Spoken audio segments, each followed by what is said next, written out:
Today we are going to talk about our mental health. Oh, how happy you have made me. Oh, how happy. You have made me. I'm happy, yeah. So I guess that was the spoiler alert. I don't think that when folks think about moving abroad, I don't think that we think about how this is going to affect our mental health, because the fact of the matter is that moving, period, can be traumatic. Oh, right? yeah. United States is physically a big country, and even moving state to state can be traumatic. You move away from loved ones, you move away from your family, from your friends, maybe for a job or something else. And it can be traumatic. A year from now, I would love to look back at the videos that we did when we first moved here and see if we can see trauma on our face, because it's traumatic. It's a big move. It truly is a big move, but it's worth it. However, yeah, It's worth it. why you say that? Because you can breathe. Okay. You can wake up and feel good about your environment, the people around you. All right. It's just all the stress just melts away. He's giving it all away, y'all. I'm sorry. We're going to talk about this. We are going to talk about this with some good friends of ours. But first, hey, y'all.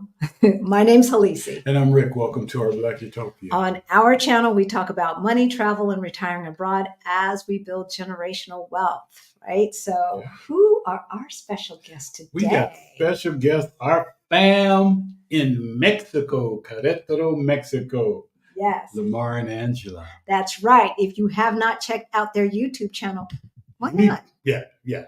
What you waiting for? Yeah, exactly. Here's the thing.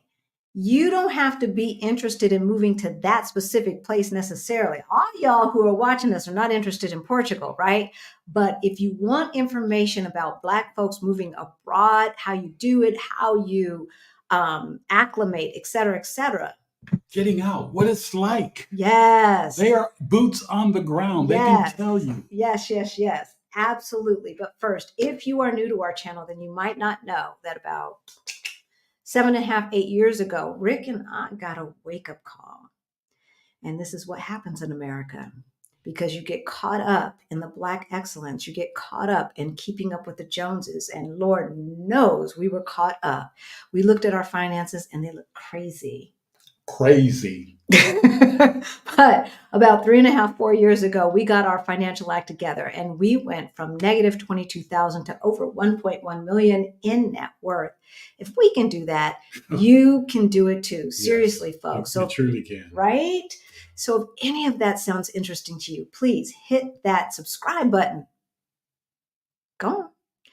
We'll wait. We know that. We'll wait. Right. Because 49% of you who watch our videos are not subscribed. If not, why not? Subscribe. You're missing different things. Subscribe. Exactly. So you can know what's going on. Exactly. Hit that notification bell so that you know every single time we drop a new video or go live. And hit that like button if you like this content. So without further ado, hey, Angela and Lamar. Hey, what's going on? How happy you have made me. Yeah. Oh, how happy you have made me. So yes, it's not just, but we're going to talk about that too. We're not going to talk about that too, because folks move single. However, it's not just about having a spouse or someone in your house. It's a lot deeper than that. So I have pulled up a list of things that we're going to talk about. We're going to talk about the home environment. We're going to talk about our environment, our social environment. And then maybe if we have time, we'll get to the workspace in schools. Because why? Look, we trying to get you to retire ASAP.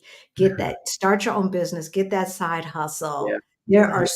This is 2023. And for those of us who are of a certain age, there are so many more opportunities out there to make money.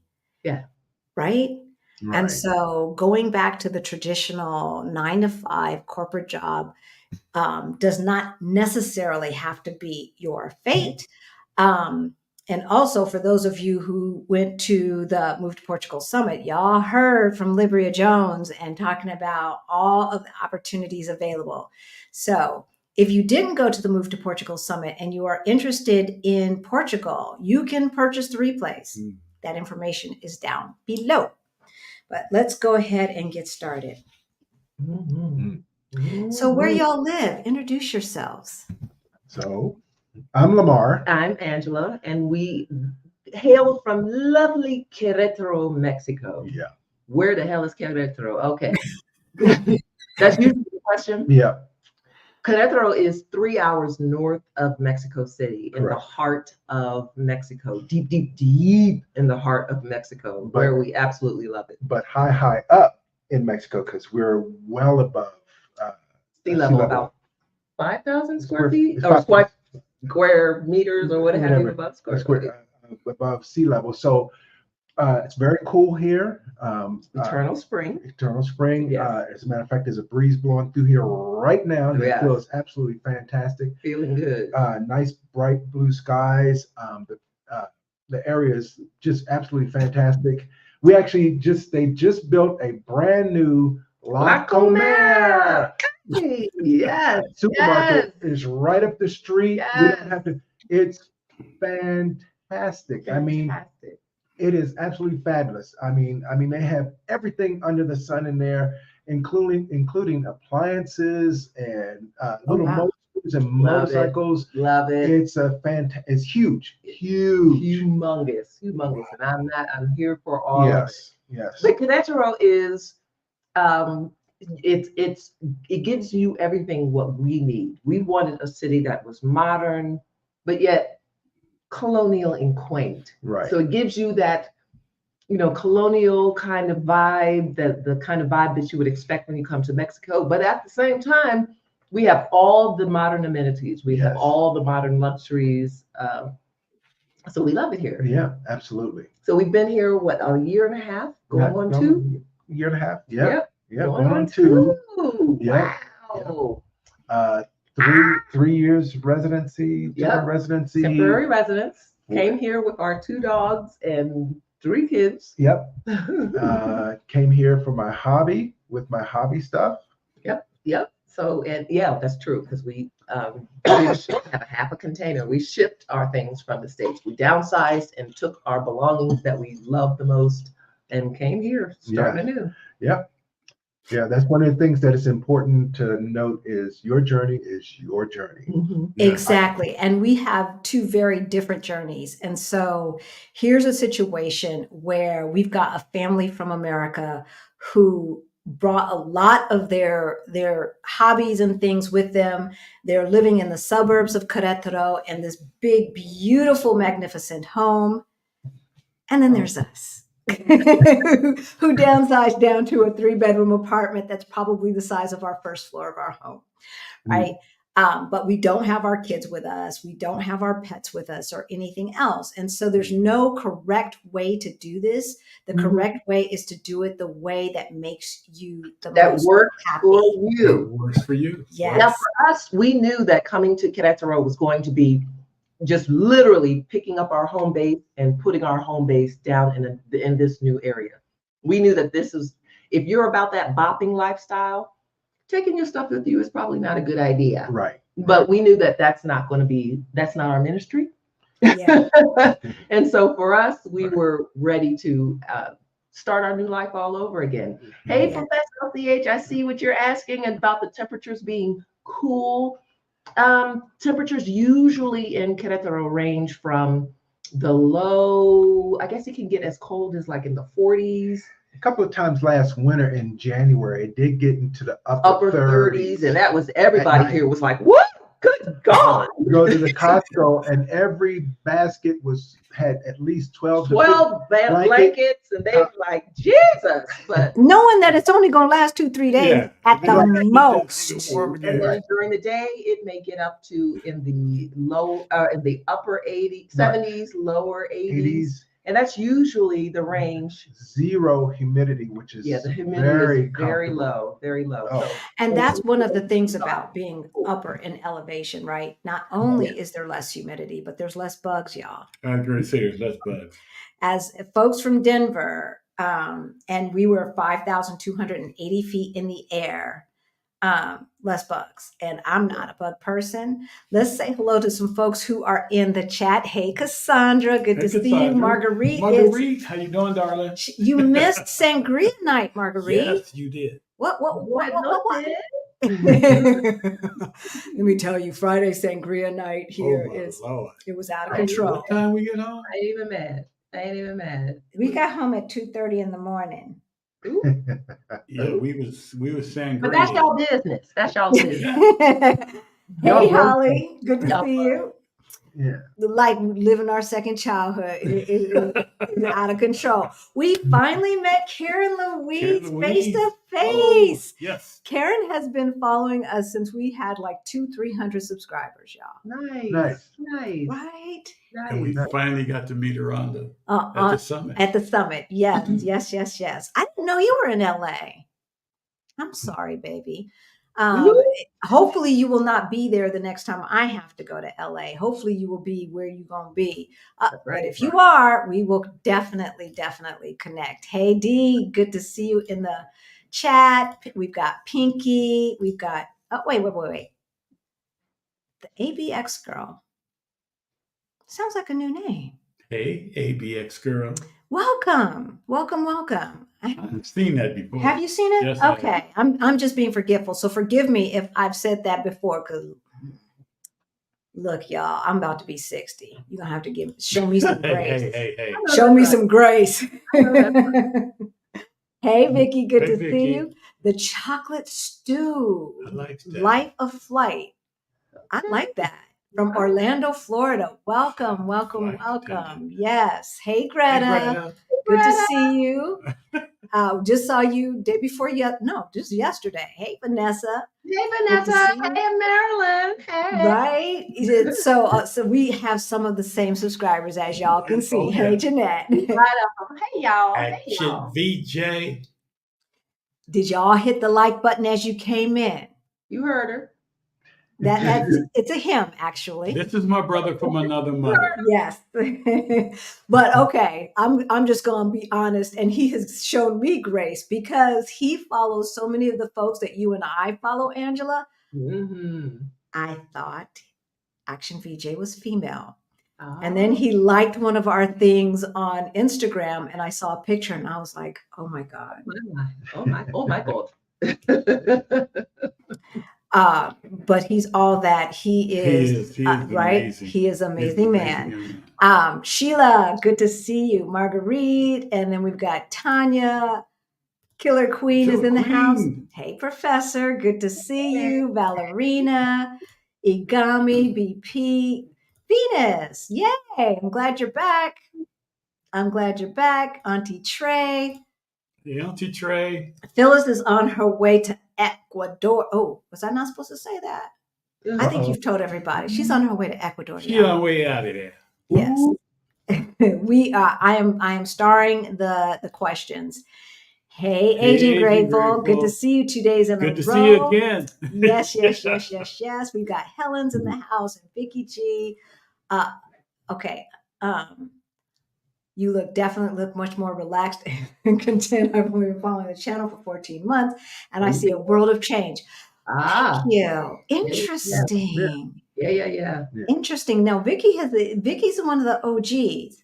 Yeah. She is one of the OGs, and that's interesting because sometimes we can't see ourselves. Right. So I am definitely I avoid looking at the content except to make sure that I am being not critical, but at least trying to get better. Right. Now, we documented on our channel, Lamar and Angela, we documented our move. We documented the process of downsizing and getting rid of our stuff, the emotional, mental. I had a whole, listen, no judgment, y'all. No judgment. Right. But I posted that video of my whole entire breakdown.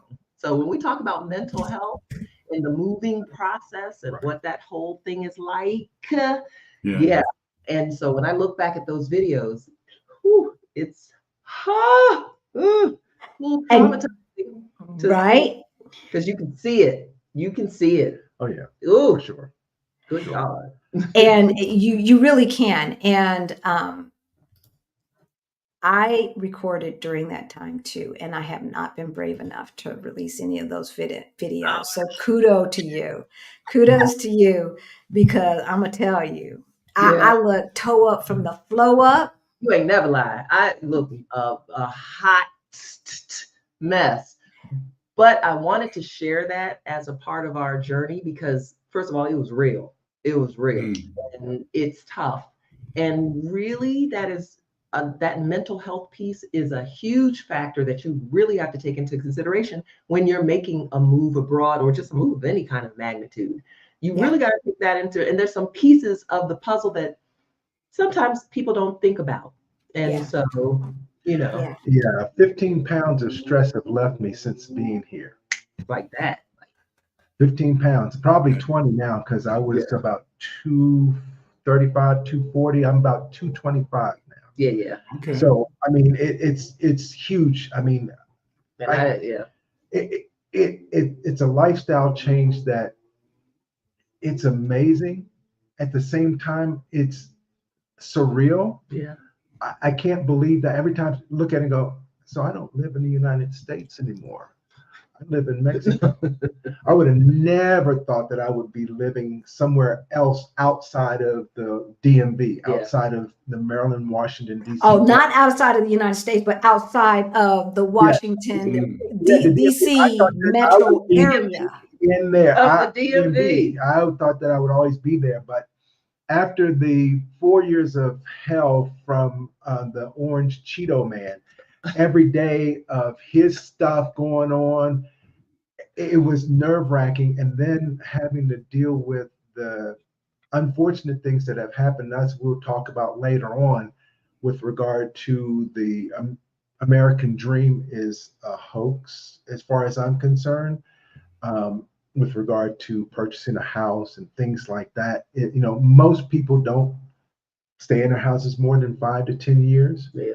The housing price inflated the way that they are. It's just crazy. So, and then, going back and forth to work every day was, get up, go to work, come home, go to bed, get up, go to, and it was just that vicious cycle. Yeah. And I was burnt. Yeah. We both had really high stress jobs. Right. Lamar worked for the National Defense Information Defense Information Systems Agency. Them folks over at the NSA at Fort Meade. That's not NSA. Yes, NSA right is on the other side. Oh my God. I don't even want to be bothered with them folks. Oh my God. I don't even want that. High stress. Yes, job. high stress job. Yeah. And just doing that every day. My job in terms of being the co-chair of the Maryland Poor People's Campaign, lobbying on Capitol Hill, being up in Congress, fighting for our rights, that it takes a toll, especially when the corruption, you see what's going on, and you see how they're lying to people, Republicans, and that they know that they're lying, but they're doing it anyway to profit. It just, after a while, it begins to take its toll. So So with that, let's talk about the work influence on mental health, since that's where y'all went. And most of the people watching, if you're new, you may not know, I worked in politics too. And I'll just put it out there. I worked for the Colorado Democratic Party, and most people do not know the structure of politics. That's a mistake. Very. Yeah. Right? Because every state has a Democratic Party and a Republican Party, and they get some of their money from Washington, D.C. So that means they're beholden to Washington, D.C. And as much as you think you have local influence, and we fought for it tooth and nail, who gonna pay my rent? Who gonna pay my salary? Right. Those grassroots people giving $5 a month, Yeah. or the DNC writing $10 and $15 and $20,000 checks per month, Yeah. right? And that's how the system works. And then you add on to that the majority of the folks helping you are volunteers, Yeah. which, Yeah. right? And volunteers have jobs. So then when do you work with the volunteers? Oh, after hours. Right. Ciao. I'm having flashbacks. Ooh. Right. So you get to work at 8:30, 9 o'clock, you get off at 5, 6, 6:30, and then you got to go to the community meeting to meet with all the volunteers who go after work. Right. And even during COVID, that means our Zoom virtual community meetings were after hours, hence putting in 70 hours a week.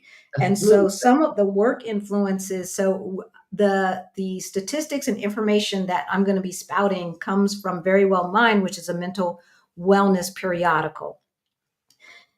The work influences that eat at our mental wellness, having a high demand job. Mm-hmm. And a high demand job does not mean high wages. Right. No, not at all. High stress, right? High stress, specific role. Yeah, usually it's the opposite. Yeah. Experiencing workplace bullying. Now, I never had to deal with that. Ciao. Oh yeah. I did. Oh, I've had managers. Girl. I had managers. Let's talk about that. So at my first manager after when I got to DISA was a bully, and very much so. She would do things that were. She would walk up to someone and point at them and say, "Come with me." Not tell her, and she would say it in a way that was you in trouble.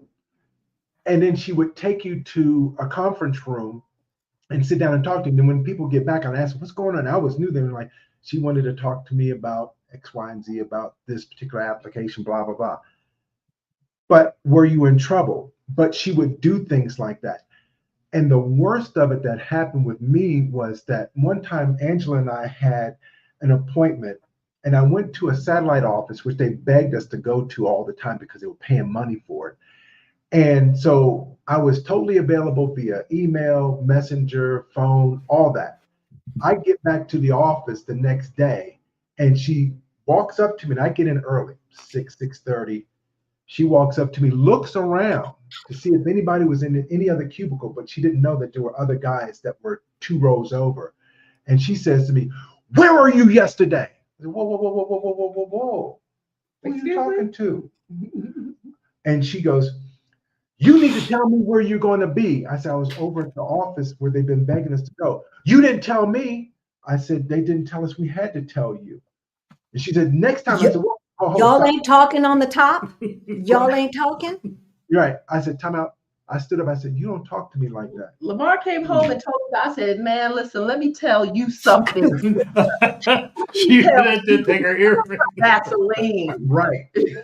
I was hot, and we were getting ready to go on a vacation. I pulled one of the deputy PMs, and I said, "Looky here, y'all better get her, or I'm gonna throw out one of these triple-plated windows that they have in this building." Somebody better get her. Y'all better get her. Because I'm gonna be waiting after. I don't after care work. if she's a woman. I'm going to mess her up because I'm not the one. I don't even get to talk to him like that. So what? You girl. So workplace bullying usually comes from the top. Yeah. And I told some guys in the previous company, they had a workshop, and I told them straight up, I said, "Y'all need to leave folk alone. If you're not paying them enough, or if they're coming in doing what they're supposed to, they come in at 8:30 and leave at 4:30. That's their time. Y'all sitting there picking on them. And when Tommy gets fed up, and y'all walk out into the parking garage and you find the boss laid out, George laid out, either knocked out or dead." And you wondering why, because he been messing with Tommy all this time, and he's pissed off. "You messing with me. I'm just doing my job." But then there's a lot of also other types of workplace stresses within. Right. And today now the expectation is that you get paid for 40 hours, but the Expectation expectation is that you actually do more than 40 hours work. So I'm Mhm. going to come in and work my 9 to Right. 5, and then but also make myself available Oh. to work after Oh. hours, on the weekends, Oh. during my vacation, Right. take off during my child's recital, be Right. available on the phone. It's ridiculous. I can't even travel Oh. to my travel destination of, going to a meeting, and then you see done- everyone you done on their triggered me. laptop. I'm sorry. Because the Did I PM trigger on you? that said, and actually on a call, I don't understand why these people are just putting 40 hours on their timesheet. Are we getting paid for more Are than we 40? getting paid for more? Because No. if I'm not getting paid for more than that, if I'm putting in 50 hours, okay, where's my 50? And where's my 60? But that question was asked, and it's like, I'm not doing any more. You gonna pay me for it? And it's kind of expected Right. and it's kind of Mhm. expected, especially in corporate America, that you do above and beyond in order to achieve or to get to that next level of promotion, or to get a decent performance evaluation. Oh, you come in and only do your work? Ew.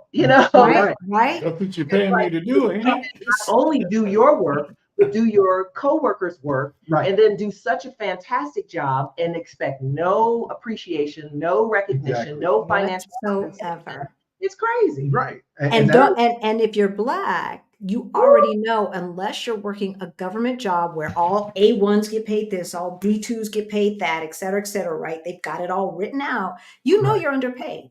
Sure. I do not know a Black person who is getting paid what his white counterparts are getting paid. No. Right. And then, right. of course, they try to forbid you from talking about Oh yeah, you can. You Right. can. Right. So, Rick, have you ever dealt with bullying? No, because I was just the type. Well, one story I had on my boss. You know who I'm talking about, the woman. Oh. Mm. And she came in. We were in a big meeting, and my big boss, Tom, was there, and she's like, "Okay, we need to blah blah blah." And I was like, because she's ex-military. I said, "We ain't in the military." Right. And all my big boss would do was laugh because he's like, "She didn't mess with the wrong person." Yeah. Because he's gonna say what's on his mind. Because I Yeah. talked to my big boss. It's like, dude, you just a man. You put your pants on one leg at a time like me. So let's be real. Right. Right. I came in here not having a job. I can leave and find another job. It's no Yeah. big deal. But no, I'm But- just not that person. And if you don't have your financial act together, then you feel obligated to put up with that stuff, right? And so for those of you who have been watching industries where if your job availability is, or the abundance of jobs is scarce, and that you feel like you're pigeonholed or stuck in there, your health care, but this job has good health care and I need to take care of my family. Right. That type of thing. You're stuck. So, and they know sometimes that they know you're stuck and you can't go anywhere. So it's kind of like against you. Exactly. It's kind of like they do and say stuff to make sure that you're stuck. So I used to work in the entertainment industry. The door is this small to get in, and the folks trying to get in is this wide, and they trying to get through this narrow door, right? And so for those of you who've been watching for a while, y'all know I had a boss who told me, Halisi, slave days aren't over. I want you bald and chained to your desk. Ooh. Ooh. So thank you, Care 007. Been watching y'all for a minute. I'm so grateful for your message. I appreciate you, and we'll follow Lamar and Angela. Definitely. Yay. Thank you. Yes. For those of you who do not know, all of our super chat, super thanks, and super sticker money goes to our scholarship fund for Beyond the Bling Money Mindset Makeover for Financial Independence. If you would like to take that course, the information is below. So thank you so much. And the community thanks you as well. Bald and chained to your desk. Slave days are not over. Yeah. I mean, I always did it respectfully. I wasn't going to go, postal on anybody, but because we Black. That's not what we do. No. But so I'm going to read a couple more of these, and then we can talk about them. So work influences that lead to mental wellness issues, an imbalance of effort versus reward. We were just talking Right. about that. Yeah. Low relational and procedural justice. We were just Right. talking about that. Low Right. social support in the workplace. Well, we all know slave days aren't over. There you go. Like Yeah. there's no emotional support, not feeling valued or respected. Like, and here's the thing, especially when you get past the age of like 47, 48, and sometimes have bosses that are younger than you. Come on. And Come like on. my mama told me that we're supposed to respect our elders regardless of their financial economic class. Mm-hmm. Right. You respect your elders. I don't care Right. who you are. Yeah. Mhm. And these But- jobs ain't loyal. Just like our friend Stephanie Perry says, these jobs ain't loyal. They will. I have had jobs literally ask me to hire, and then train someone who is my replacement just because they will, fresh out of college, they'll accept half the salary Exactly. that I would be qualified to be paid because of my knowledge, my experience, my all of that kind of thing. right? Where did you get that at? I mean, there's a certain kind of disrespect. Yeah. Disrespect for That whole thing with I told you when I got laid off from the previous company, and the guy walked up to me and he says, "You've been here a long time, haven't you?" Yeah. He says, "Oh, you got a target on your back. right. Your compensation package is high, and you got a target. They're going to let you go." And in that time frame, I was set up in a your performance appraisal, Right, where right.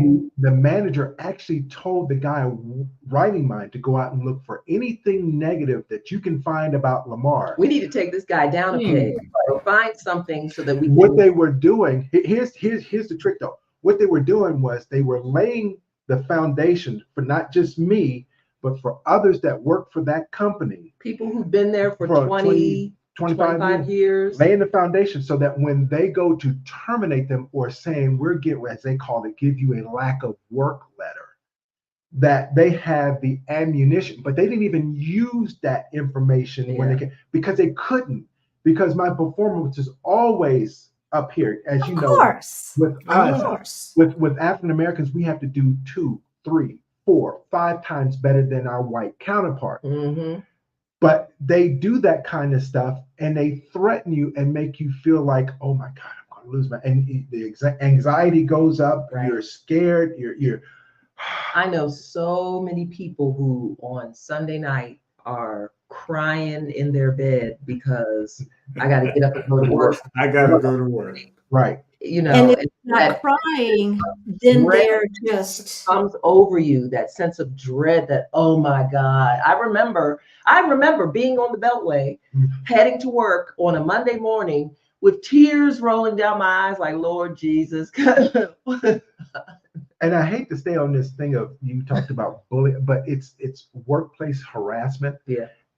I had the same manager that did that with the appraisal. Also, I could do all my work sitting at my desk at home, but he made it so that I would have to drive from Northern Maryland Yeah. all the way out to Northern Virginia, which was like 90 miles, 3 hours one way. for a meeting on Tuesdays that lasted every bit of 10 minutes. Mm. And so, And if you don't do that, right. you will lose your job. And Or if you then don't this do is that, how this guy was. Me and another colleague were doing the same thing. Came in and gave our expense report, because that wasn't our home office. Our home office was at another office that was in Northern Maryland. I just could work from home. And we gave him the expense report. He said, "I'll do it this time, but I'm not going to do it again." And I was like, "Well, this isn't our home office, so this is the mileage that we have to account for, and also pay wear and tear on our car." He said, "Tell you what, Lamar," he said, "Tell you what, I'll make this your home office, and therefore you have to report here every day."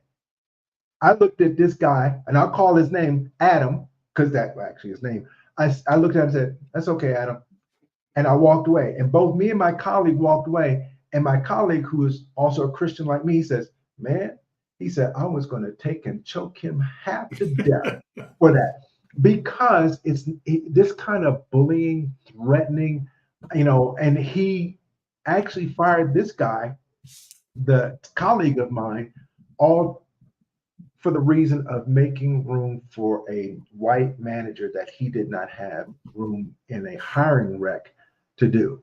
So he fires this guy who was doing a fantastic job in order to make room for another guy. When I told Floyd this, he says, I'm not surprised. He said, I've had this happen to me before. Yeah. Yeah. And I'm sure, I mean, those kind of It's shenanigans stressful. are Ooh. stressful, and they take a toll on your On mental health. Just knowing that at any moment Yes. you lose your job and oh my God, I've got a mortgage and I've got kids and I've got a car note and one more. Huh? When after that assessment situation, and I passed through they could put me on a PIP, which is performance improvement plan. Oh yeah, I've been on a lot of those. I see. Because when you talk crap, I've been on those a lot. So after I completed the task, he tried to say, well, certain part of it didn't work. I said, that wasn't the task. The task was to do X, Y, and Z. You were trying to add H, K, and J. Add all kinds of other stuff on So it. The HR person that was on the telephone said, well, did he complete the thing as written in the task? He goes, yeah. Okay, well, he's good to go. We walk out the office. I thought it was done. Adam walks up behind me and says, hey, Lamar, can I talk to you for a second? I said, yeah, what's up, Adam? He goes, you got me on that one. He says, but all I have to do is go and tell HR today that you are a screw up and you'll be out here tomorrow. Yeah. See, I had to walk away because I was going, okay, I'm going to catch a case right here in the hallway, and I don't want to do that. So I said, have a nice day, Adam. And I walked away because I had more to lose by killing this white man in the hallways of the office than I can speak. I don't want to lose my wife. I don't want to lose my freedom, none of that, because I was going to break his neck. Yeah. And so and then they wonder why folks are showing up at the workplace, because it's not just Black folks that get this bullying. I mean, I think in general, we probably get it a bit more. Right. But it's not just us. Right. It's not just us, right? Like, and then they wonder why folks show up at people's jobs shooting up everybody. Exactly. And that is America. There's just no respect for humanity. Yeah. There's no respect. Right. And so here's the thing. What is the solution to workplace bullying? Is the ability to be able to say, Adam, let's let yesterday be my last day. Yeah. Peace out. Right.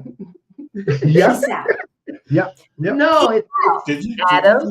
I did. Did you just flip I flipped off Adam. No, because Adam needs to be flipped off. Anybody? Let's go have a smoke break. Let's have a little smoke break. Don't remind me that. Flipped off. Rick, but the Rick that. Yeah, I know who you talk about. He was about to get his ass whooped. Oh, I told him, and see, this is how my dad taught me. My dad taught me. He says, have them think that you crazy. Make them think that you not working with all cylinders. This dude came at me about my wife who had a surgery. I forgot about that. He was one of my team leads. This guy, and so he says. I'm in the hospital almost dying. He says, there's no way that they didn't know that this was going to happen, blah, blah, blah, and telling me with the doctor. I'm like, oh, really? Okay. Hey, Rick, you hungry? He said, yeah, let's go get some lunch. We got down to where the fast food places are. And I said, hey, let me talk to you. I said, next time you talk to me about my life like that, I said, don't you ever pull that shit. I'm going to whip your ass. And he was like, and I said, let's go get the food. Went back to the office. He went got his stuff, packed it up, jumped in the car, and went back to Virginia. Then tells the guy that he reported to, he said, Lamar said he's going to get. He said, I already talked to Lamar. He said, he should have. Yeah. He said, I was wanting to beat your ass. It is amazing to me. Want to whoop that ass. Right. It's amazing to me. If you'd have whooped his ass, you might have got raised.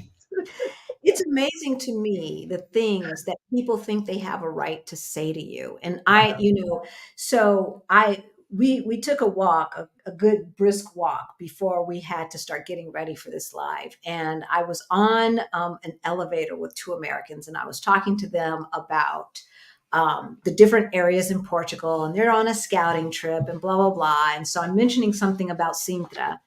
And there's a Portuguese guy on the elevator who understood English. And he's like, no, that's not true. And then he starts to correct me and he says, all you have to do, because I'm like, look, it's hard to do A, B, and C in Sintra. And see, he doesn't understand spoiled Americans.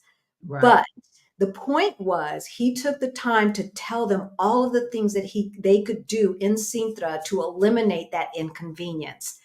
And then when we got off, he stood around. He said, yeah, and then you could do this and do that and da da da da da. And I'm like, that's why I love Portugal, because even though I didn't agree with him, he was trying to help. Right. Yeah. He Right. understood the humanity. He didn't have the attitude, well, y'all Americans don't need to be here any doggone way. Yeah, stupid. Like Americans would have for someone Yeah. who's not speaking Yeah. English. Exactly. Even if they did, well, the people who understand another language probably wouldn't have that attitude. But, he took the time to actually stop what he was doing, give information that we might not have, and be helpful. Right. I'm sorry. I don't see that. I just don't see that. And I remember when my grandmother passed away, and I was her favorite and she was my favorite. And so, and other folks who don't have Big Mama in them might not understand the relationship that we have with some family members. When my parents decided to move to Los Angeles and I didn't feel comfortable, I lived with my grandparents. So in my opinion, she's more than a grandma. She's my second mom. Right. Right. And I made a point to call her once a week if I was on the train or whatnot. I'm going to check in with my grandmama and make sure she's doing good, right? So when she passed away, I didn't get back to LA in time to see her before she transitioned. Oh. So, yeah. And I remember being at LAX and my mom said, she's gone. And I'm just boo-hooing while trying to wait for somebody to pick me up. And people are like, nobody, but see, had I been in Portugal, they would have stopped and said, are you okay? What can I get for you? Right. Right. Everybody was like walking around, make sure the crazy woman crying in public, right? But when I got back to work, his colleague said, but she was just your grandmother. Ooh. Those fighting words. Those are fighting words. Wow. Those are fighting Now, words.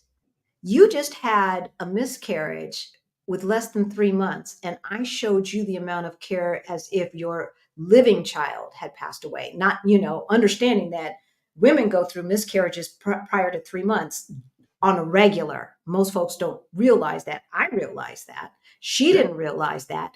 Wow. But that's not the point. The point is you're hurting, and I'm going to show you humanity. Right. But this other colleague who was melanin challenged could not find it in her heart to show me the same amount of humanity. And these are the things that you have to go through. It's so funny because, folks say to us on a regular, why would you move to a country that started the slave trade? Yeah. And my question is, why would you stay in a country that continues it? Yeah, Yes, right. Absolutely. Hello. Boom. Boom. Right there. That part. Because no one's trying to shoot at us. Right. We can knock on the wrong door and still end up alive. And still end up alive. Absolutely. Right. Right. And that's part of one of the whole beautiful things about living in Mexico, even though the propaganda that the United States would like to put forth is it's so dangerous, it's so horrible, it's this, the cartels of yada, yada, yada. And granted, if you deal in drugs, you're going to have drug problems. So because of the fact that we're not a member of the cartel and we don't deal in drugs or roll in those circles, we don't have a problem. Or avocados. Or avocado. But the other thing is that the conversation between the two countries' presidents about a month and a half, 2 months ago. Yeah.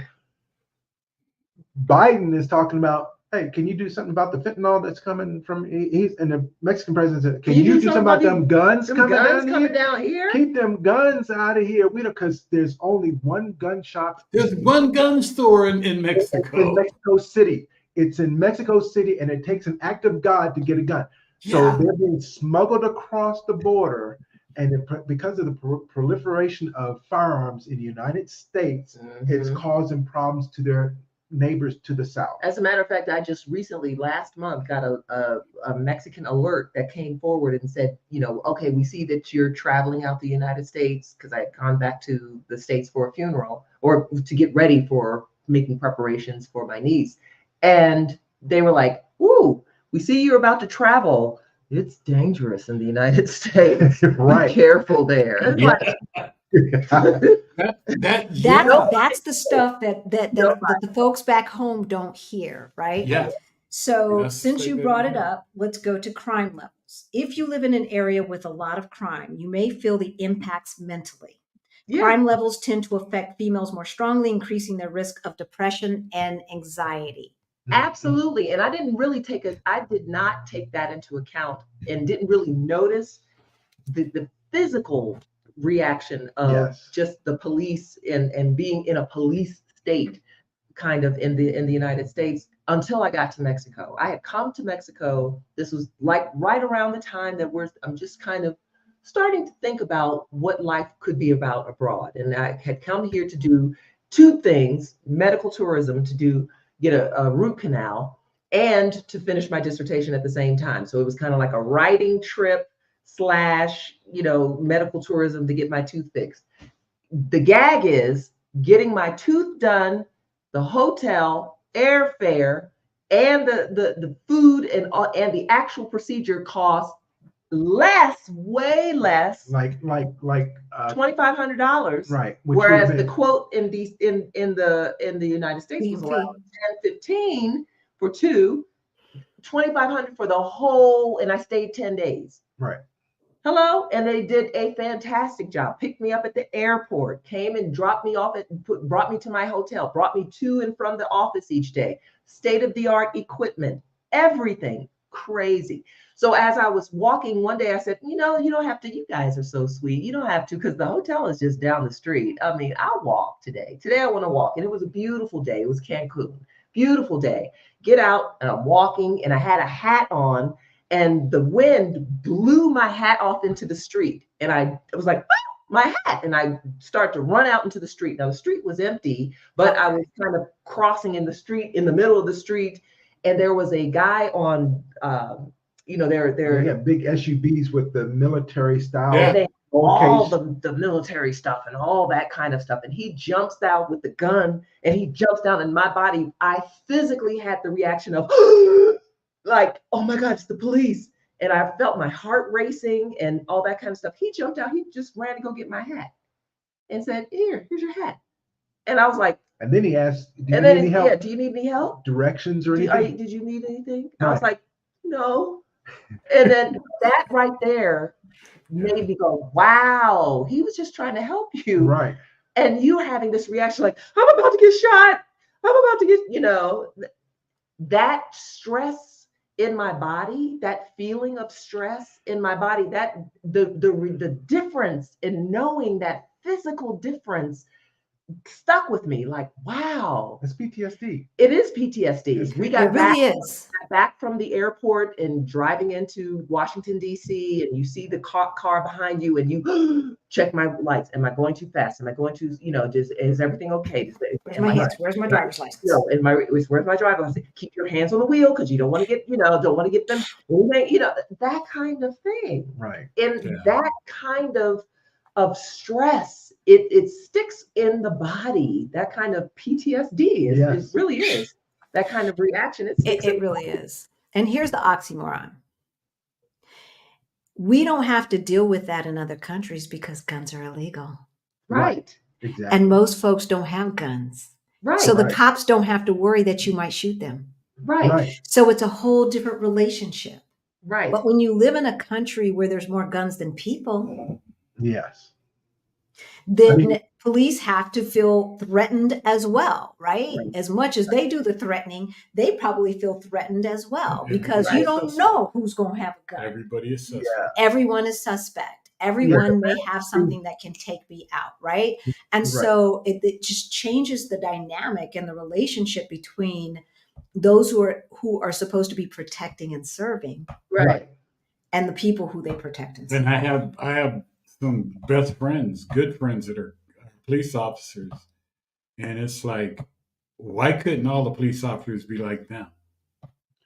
Yeah, I mean, the mass shootings in the United States this year outnumber the number of days. It's over, I think it's 570 now as far as mass shootings in the United States. It's only 365 days in a year. Right. And mass shootings is anything over 6. Yes. Right. That's counting the regular one-off type Right. shooting, 1 or 2 persons that got shot. Right. Not to count that. But So- thoughts and prayers, baby, thoughts and prayers. Because if you didn't know, thoughts and prayers create a shield around our babies. Right. This magical shield. Right. Is that We don't like, have to pass laws or do anything. We just have thoughts and prayers. Why would we thought past? Oh, it's too soon. It just happened. Why are you talking about it? Why are you trying to politicize this? Why? Right. Why? let's It's too soon to talk about that. All right, let's talk about that next week. Why are we No. talking about that next week? That's all. That's bad. More good guys need guns. Right. Or you can have bulletproof backpacks. Give teachers guns. No. Or make the whiteboards bulletproof, and then everybody can hide behind the. No. I was talking to a parent yesterday. So yeah, we met some folks from New York, and they just moved here with probably, what would you say, like 5 and 8-year-olds, something like that. And I said, so in the school that they're going to, do you have active shooter drills? That's crazy. Of course not. They're like, no. No. Fire drills. That's it. How do I feel each morning putting my baby on a bus and worried, are they going to come home in the evening? Right. That right there, you're talking about mental health. Right. That Right there. Yeah. To see other children. And for me, I was done at Newtown when President Obama was president. And I was like, they shooting up the babies in first grade. Surely they're going to do something about this. Now they're going to do something about this, because all the other stuff was just like, okay, they're going to do something about this, right? Right? Are you going to protect my baby when I'm sending them to school? And then on top of that, are they even getting a good education when they get there? Right. So, but beyond the fact that they're maybe not getting the best education, and then their lives are at risk, and then the bullying that they experience at school, Right. and then on top of that, the teachers aren't being paid. God bless the teachers in the struggle that they have to deal with each and every day. It's insane. It really is. I happened to be at the White House the day of Sandy Hook. So I will never, ever forget that. And we were wondering, where's the president? Because when you're in the White House, y'all, if you don't know, they block. You don't get any signal. You can take all the pictures you want, but you can't send them to Facebook. You can't go live on Instagram from the White House. Right. Maybe the president can, but we certainly couldn't. So we had no idea what was going on. Right. And it was all over his face. Right. And it's really sad that that some folks have lost their humanity to the point where they could not see that this man felt it in his soul. Right. He did. Right. Yeah, for sure. When they don't care about shooting up the white babies, they all bets are off. All bets are off. And that from right there was the moment that something said, you know what? This is not it. This is not it. No. This is not it. And so for us to move here, even with our kids, and they were teenagers at that time, for us to move with our kids was like, yeah, absolutely. Yeah. Absolutely. For sure. Because it's not even a question. It's Right. not even a question. And when we talk about our mental health, and if we still have kids in the home, even if we don't, because you still parent as you parent adult kids. Well, who are we talking to about their kids going to school and the teachers would actually give them hugs and show them love? Yeah. And it's like, no wonder why the kids are here the way they are. How they're, there's no Yeah. conflict. They're Yeah. not each other's throats. And we were talking to Black families at a gathering that we had, and they were saying, the one thing that we have to say is our kids never have gotten so many hugs outside of the house. Wow. Wow. And and we know that folks need 3, 4, 5, 6, 7 hugs a day minimum to be healthy, to be mentally healthy, y'all. Okay. Right. And then the other thing is laughter. I hear the kids laughing all the time. And I think kids laugh something like 298 times per day and adults 7. Yeah. Wow. So when we talk about mental health, it's not just it's not the things that are so obvious. Right. So crime levels. Portugal is the 6th safest country in the world. Wow. Yeah. And that really makes a difference. It makes a difference. It really does. When I was in the States just a week ago or 2 weeks ago, 2 weeks ago, I could feel, just coming back to the United States, I could literally feel the weight of the I can't even describe it. There's a pulse, so to speak, that exists in the United States. And the only way you notice it is when you're outside of it and come back. It's a pulse that is kind of throbbing, and you get pulled and sucked into this kind of, the matrix. You get sucked into this, and it does not feel, there's a rush, constant go, get type of mentality that just, I was like, let me go. I want to go home. Yeah. Let me get back to Querétaro. I'm ready to go, because this I was so triggered. I was so triggered the whole time we were in the States, but we'll get to that. So let's answer some questions here. We've got a lot of questions in the chat. Oh, wow. Oh yeah, a lot. So I've been starring them. So Sherry asks, in what ways would you compare moving across the US versus moving internationally? I've done the former, but look forward to the latter. Okay. The international move just had more paperwork, parts and pieces. Because if you've done a move from the East Coast to the West Coast, you kind of know what is expected. It's not much difference. The difference is knowing what kind of paperwork that you need to have, what kind of governmental type of procedures, rules, regulations that you need to the country that you're going to. Correct. If you're going by land, or if you're having your stuff shipped over by boat.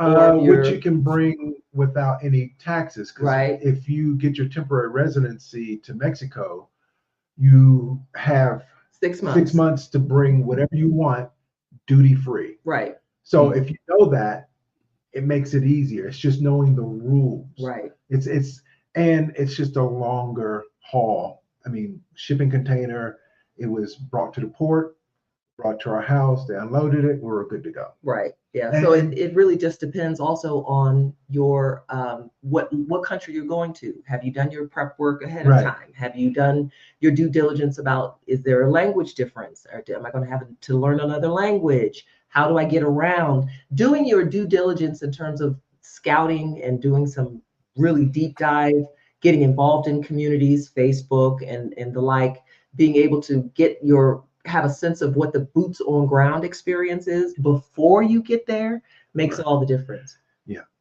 Yeah, I think so. So for those of you who are asking questions, I'm going to answer the questions dealing with mental health first. And then at the end, I will get to the questions about logistics and things like that.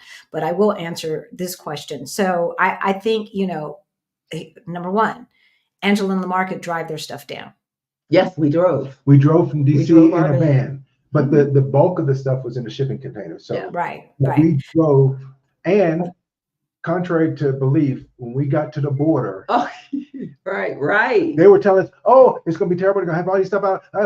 I was ready. I was Yeah. like, okay, what you need? What you need? I got Paperwork. it. The paper you need. Okay, come with it. I'm ready. Dog vaccination. I got it. all this stuff. I got it. I Yeah. got that too. Got ready. I was ready. And we get up. 5 minutes. It was 5 minutes. I was like, oh, Got out the car. He looked in the back. He says, that duffel, open up. All these your belongings? Yeah. yes. Have a nice day. Cute dog. Yeah. Right. And so some of that, y'all, has to do with, you had a family. You had kids in the car, a dog, and two Two dogs. grown behind adults. Oh, yeah, Right, two at the time, yes. Yeah. Two grown behind adults. Right. Can we say a single young person will have the same experience? Maybe not. Yeah.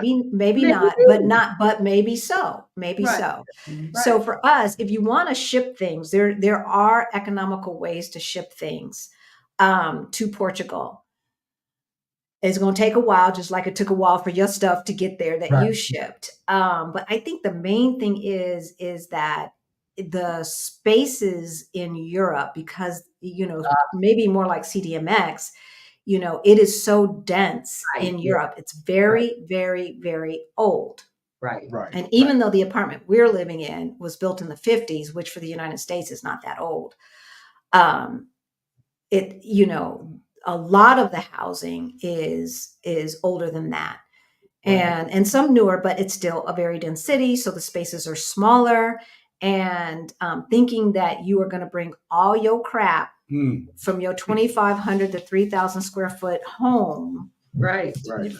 traditional 3-bedroom, 2-bath home. Be able It's to just, find a it's place not. that fits. Right. Exactly. It just ain't going to. It's not going to. And we're going to talk about the home environs as it relates to mental health as well. Right. But I want to get back to the crime level because, thank you, sweetheart, he did look up. So I know that I want to dispel the misnomers, because America would have you thinking, number one, it's the greatest country on earth, and that it's the safest, and everybody else is scary. Right. And that is simply not the case. That's So true. Querétaro is twice as safe as New York City. Mm-hmm. Ain't nobody talking about, why would you move to New York? It's so dangerous. When nobody say that. Right. Querétaro is twice as safe as New York City. Querétaro, the state of Querétaro is one of the safest in the entire country. Country. So it's and probably in North America. Right. Yeah. Oh yeah, that's true. I think it's on the list. Yeah. It definitely is. And that was one of the factors that we looked at when we were considering moving to Mexico. Was one exactly. of the, Exactly. And when you feel comfortable sending your kid to the corner store, or like I cooking something that's after dark because now the time has changed, right? And I'm like, oh, doggone it, I forgot onions. I'm gonna run and get some onions right quick. And Ric's like, okay, sweetheart, see you in a second. Right. He doesn't feel with no car. Right. I can walk to the grocery store and walk back with absolutely no feelings of being potentially victimized. Right.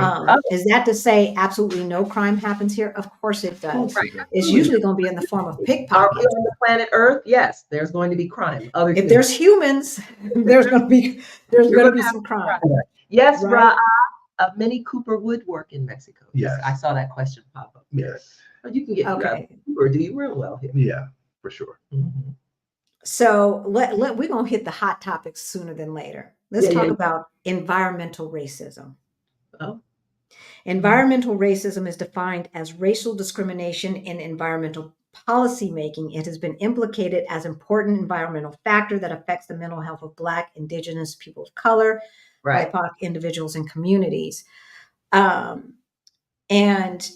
It's interesting that I'm going to add on to that systemic racism, because it goes part and parcel, right? Like if you create policies, and you will never see a policy today, in federally at least, that says we're going to make sure that BIPOC people, Black, Indigenous, and people of color, do not have access to this, or that that we will create communities right next to a dump, next to a Right. toxic site, Right. or that we will make sure that we don't care about the quality of their water, right.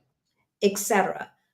However, if you look at the map for redlining Mm-hmm. and compare those to the maps of gentrification. Mm-hmm. Exactly. And if you look at the placement of where those water treatment facilities are and where those plants that are dangerous to the environment are located, Cause 9 cancer, times out of 10, spillage. that's cause cancer and all of those kinds of things. 9 times out of 10, those are in locations or dense locations where people who are of lower wealth and status are able to live. Yeah. That's why you have got to vote. You have got to vote. It is so critical for you to vote in the United States. You cannot take this election and be like, oh, well, you know, the Republicans, the Democrats, yada, yada, yada. That's what they are counting on. You have got to vote, because what is critical is for you to make those decisions about who is going to place what where and have your voice heard. And you can't allow them to let your lack of voting give it away to the other party you've just answered the question right there by not voting. Yep. And so in 95% of the counties and states, there is an election, y'all, every year. Not every 4 years, not every 2 years, every year. And Ric and I took the time to make sure that we voted electronically on our local elections that took place this year. It was school board. Right. School board and some referendums right? And, find the organizations that you can trust to help keep you informed about who these people are. When I lived there, I knew them personally. Now I don't. Well, some of them I still do. But find those organizations that do endorsements and give you information about that stuff. It is not by coincidence that the folks in Michigan had water issues. Exactly. Right. That wasn't coincidence.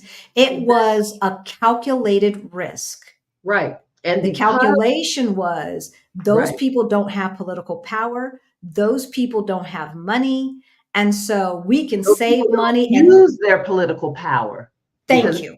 They used their political power. The fact that those shenanigans was going on with that water treatment plant would not have happened. Happened in the first place. Right. Exactly. So somebody's trying to be the hero and saying, I'm going to fix the budget, and this is how I'm going to fix the budget. I'm going to fix the budget at the expense of human beings. Right. And I'm not going to get held accountable because what y'all going to do. Because y'all don't vote. Right. Y'all don't vote. It's so important. So important to vote. Yeah. Take the time to do it. Don't think that, they don't need my vote. Yes, they do. They need every single vote they can get.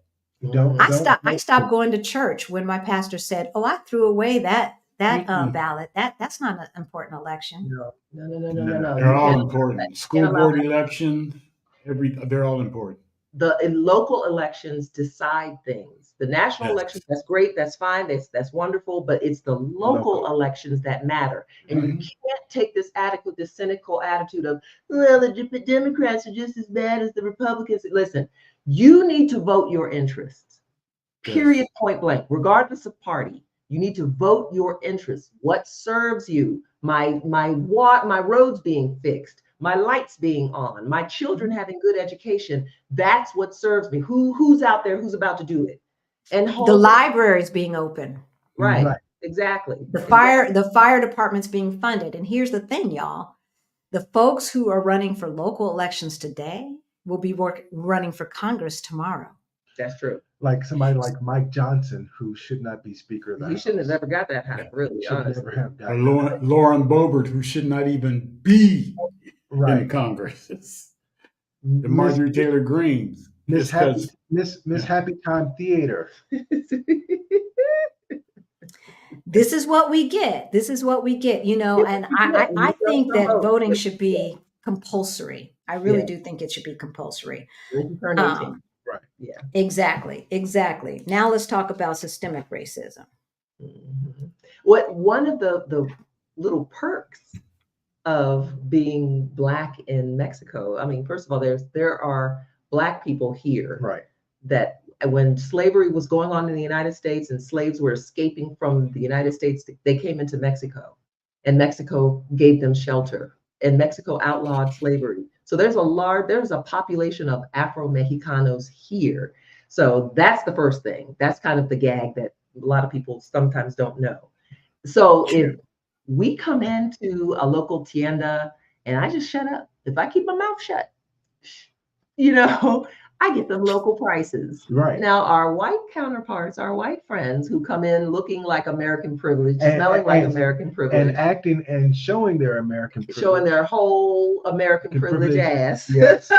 They don't get those tienda like prices, and they Right. don't get that treatment that people give me that brown people give, Right. that they go, I got you. That type of thing. So Right. that's been a pleasant, lovely experience to have. That is especially true in Mexico, and we found the same treatment as well. And Yeah. so, for all of you who say, especially from Southern California, from Arizona, New Mexico, Texas, who say Black and browns are always at war, that's America. That's America. That's Yeah. what they try to do. Yeah. They try to divide and conquer. Now Those are Mexican Americans or Latino Americans if they're not from Mexico. That is We also not talk the about mental health when you talk about bringing your trauma with you to Mexico. I was with some other expats, some Black expats, and who have legitimately have trauma around racial issues. Go into a store and someone looks at you and, what you looking at me for? I'm not going to steal. What you think you looking at me for? That type of thing. Right. But really, the reality, the gag was they're looking at you because, oh, your skin is so beautiful. How are you? Oh, hey, that type of thing. Or in our case, you're so tall. especially in Mexico. Especially when she comes in wearing a dress or makeup and hair like this, some little girl is sitting there going, I know because Angela is supermodel material. For those of you who don't know. No.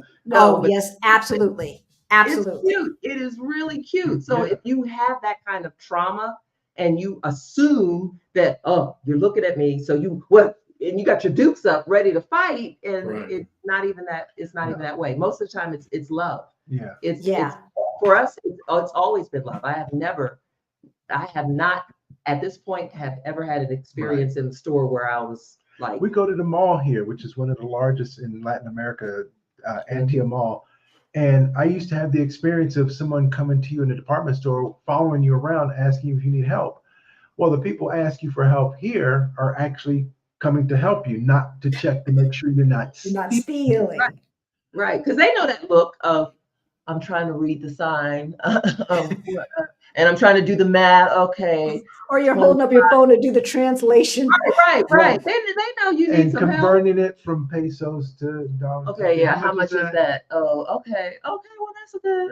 That's pretty good. That type of thing. Right. They see that you need some help. Do you need to find anything? Are you okay? You got everything here? Right. As a matter of fact, no. I need, come help me. Help. Necesito ayuda, por favor. So it's interesting because I was talking to a Portuguese acquaintance of mine, and we were talking about systemic racism. And I don't know if she understood the word systemic, truth be told, but she understood once I started talking.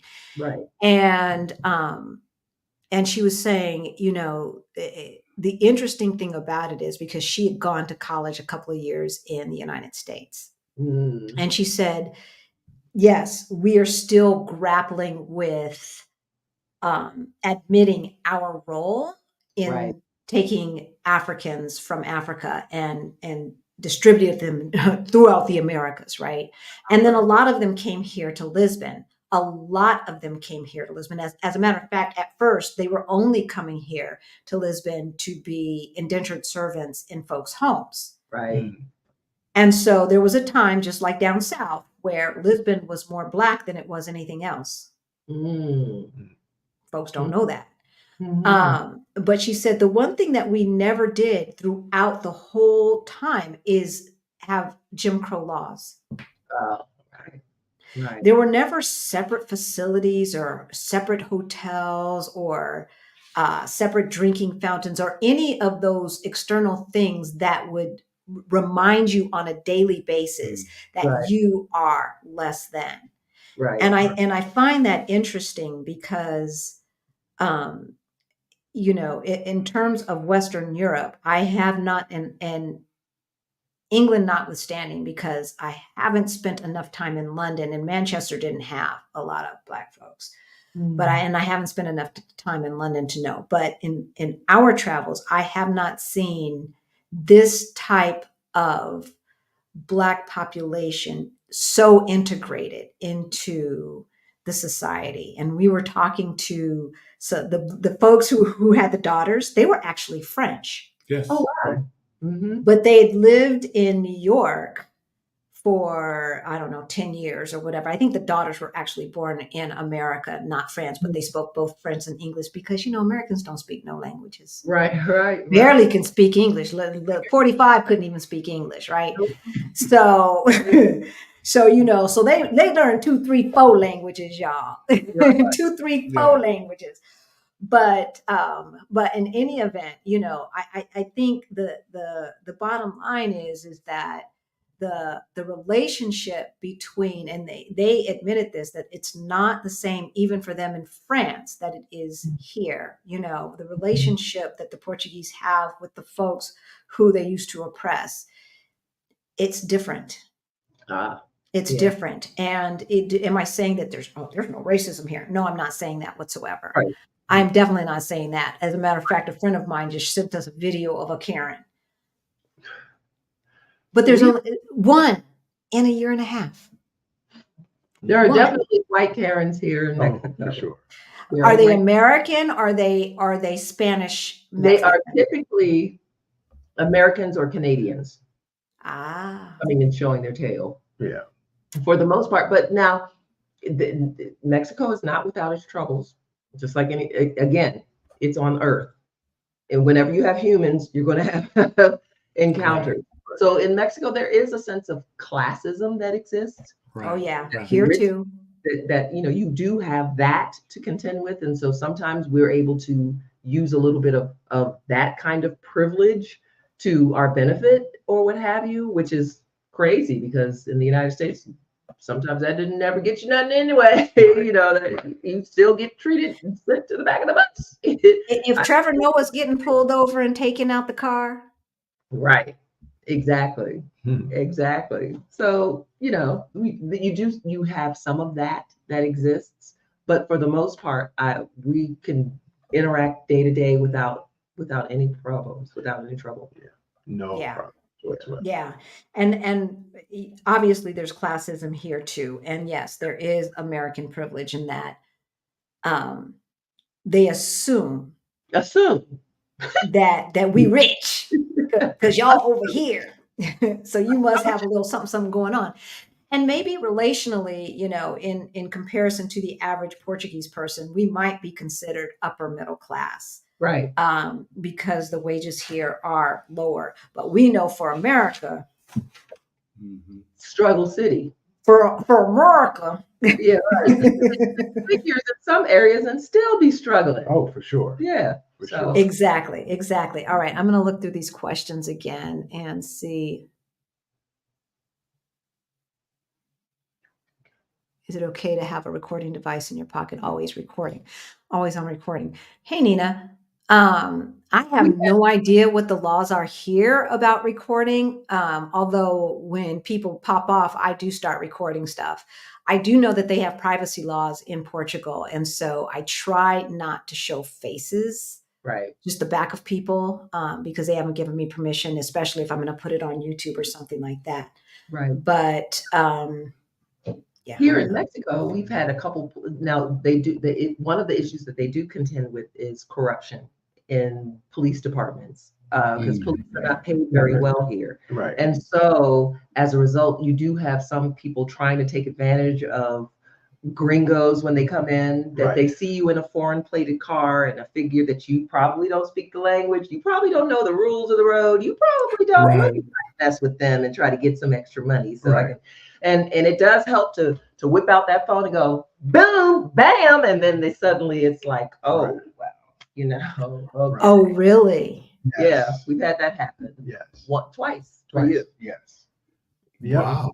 And they will try to get you. But that Puerto Vallarta.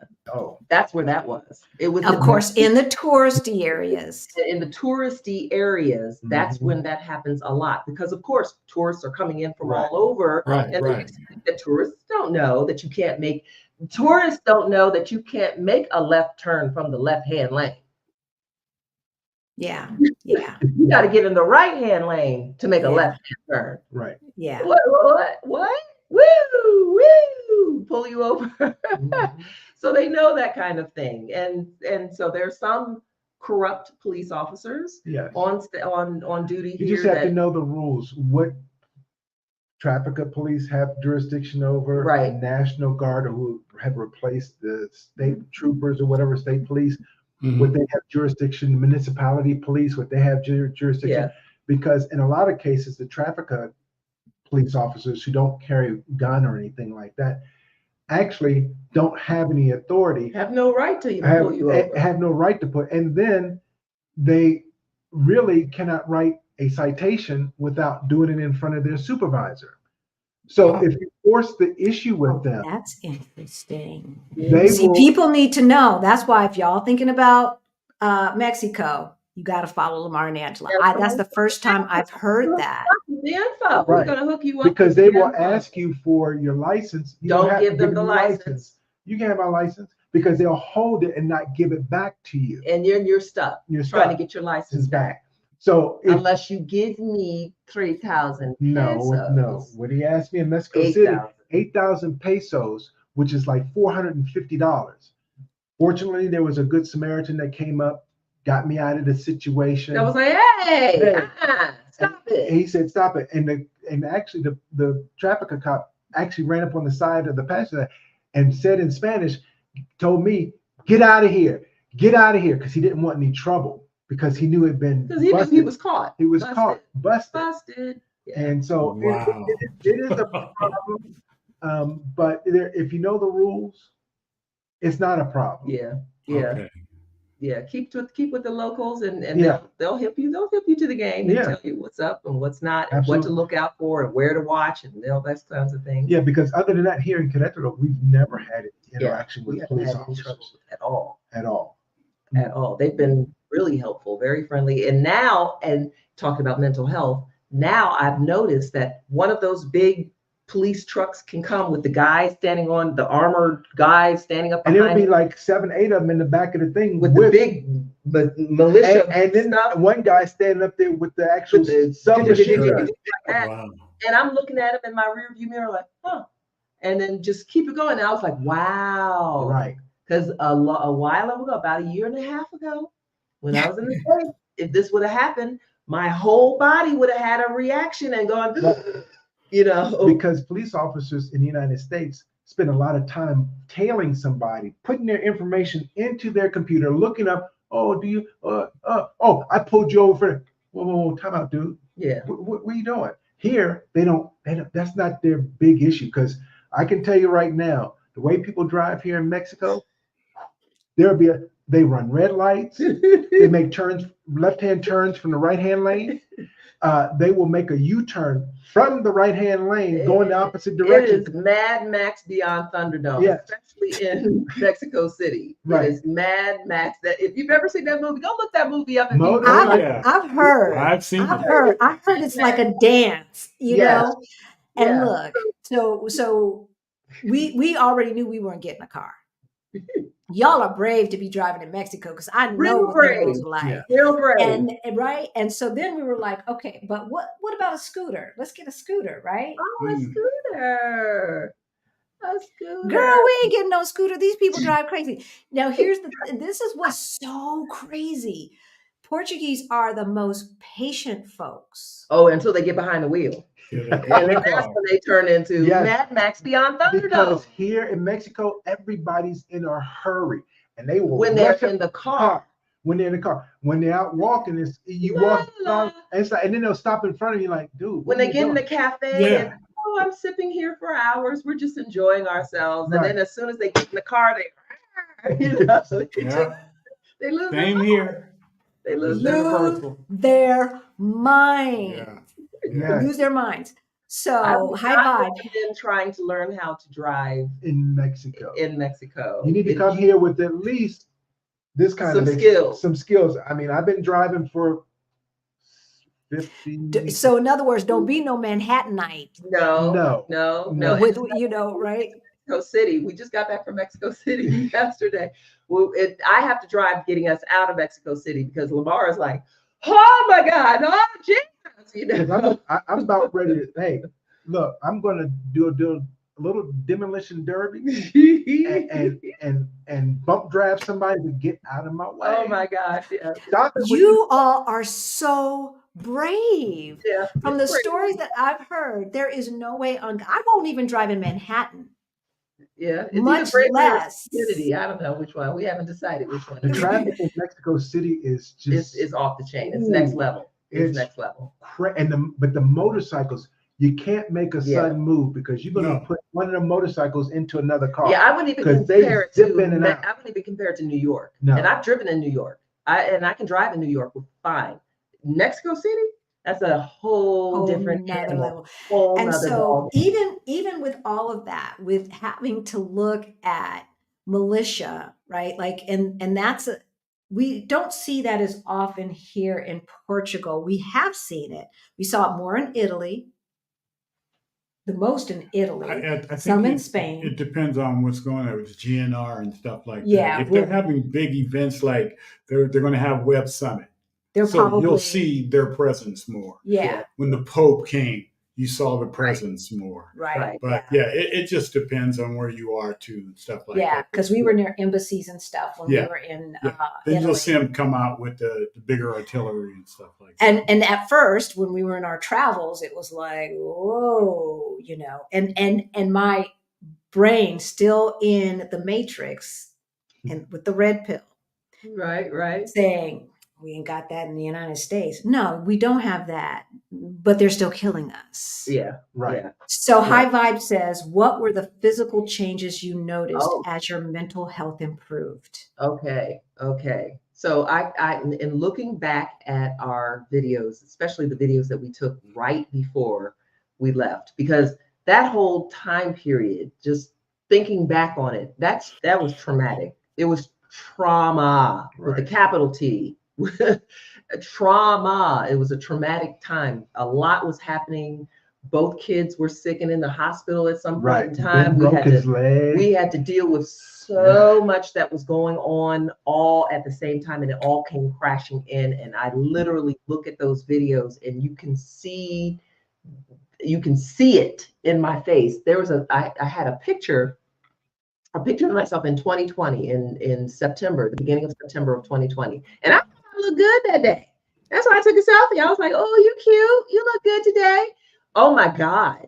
I looked at that picture because that was when I was in the height of the rat race. And I look at that picture. And that was right at the beginning of foolishness that was happening on COVID and all that kind of stuff. Right. I look at that picture and I can literally see I was miserable. And I was miserable in that life. And I happy with my husband, happy with my children, loved my family, but the life was literally sucking the life out of me, and you could see it in my face. You could just so when I compare the picture to a year later, we're in Cancun on a boat with a coconut. You know, I remember those days. You were doing your happy dance. Yes, I was doing my happy dance. The expression of happiness and joy just was kind of like oozing out of.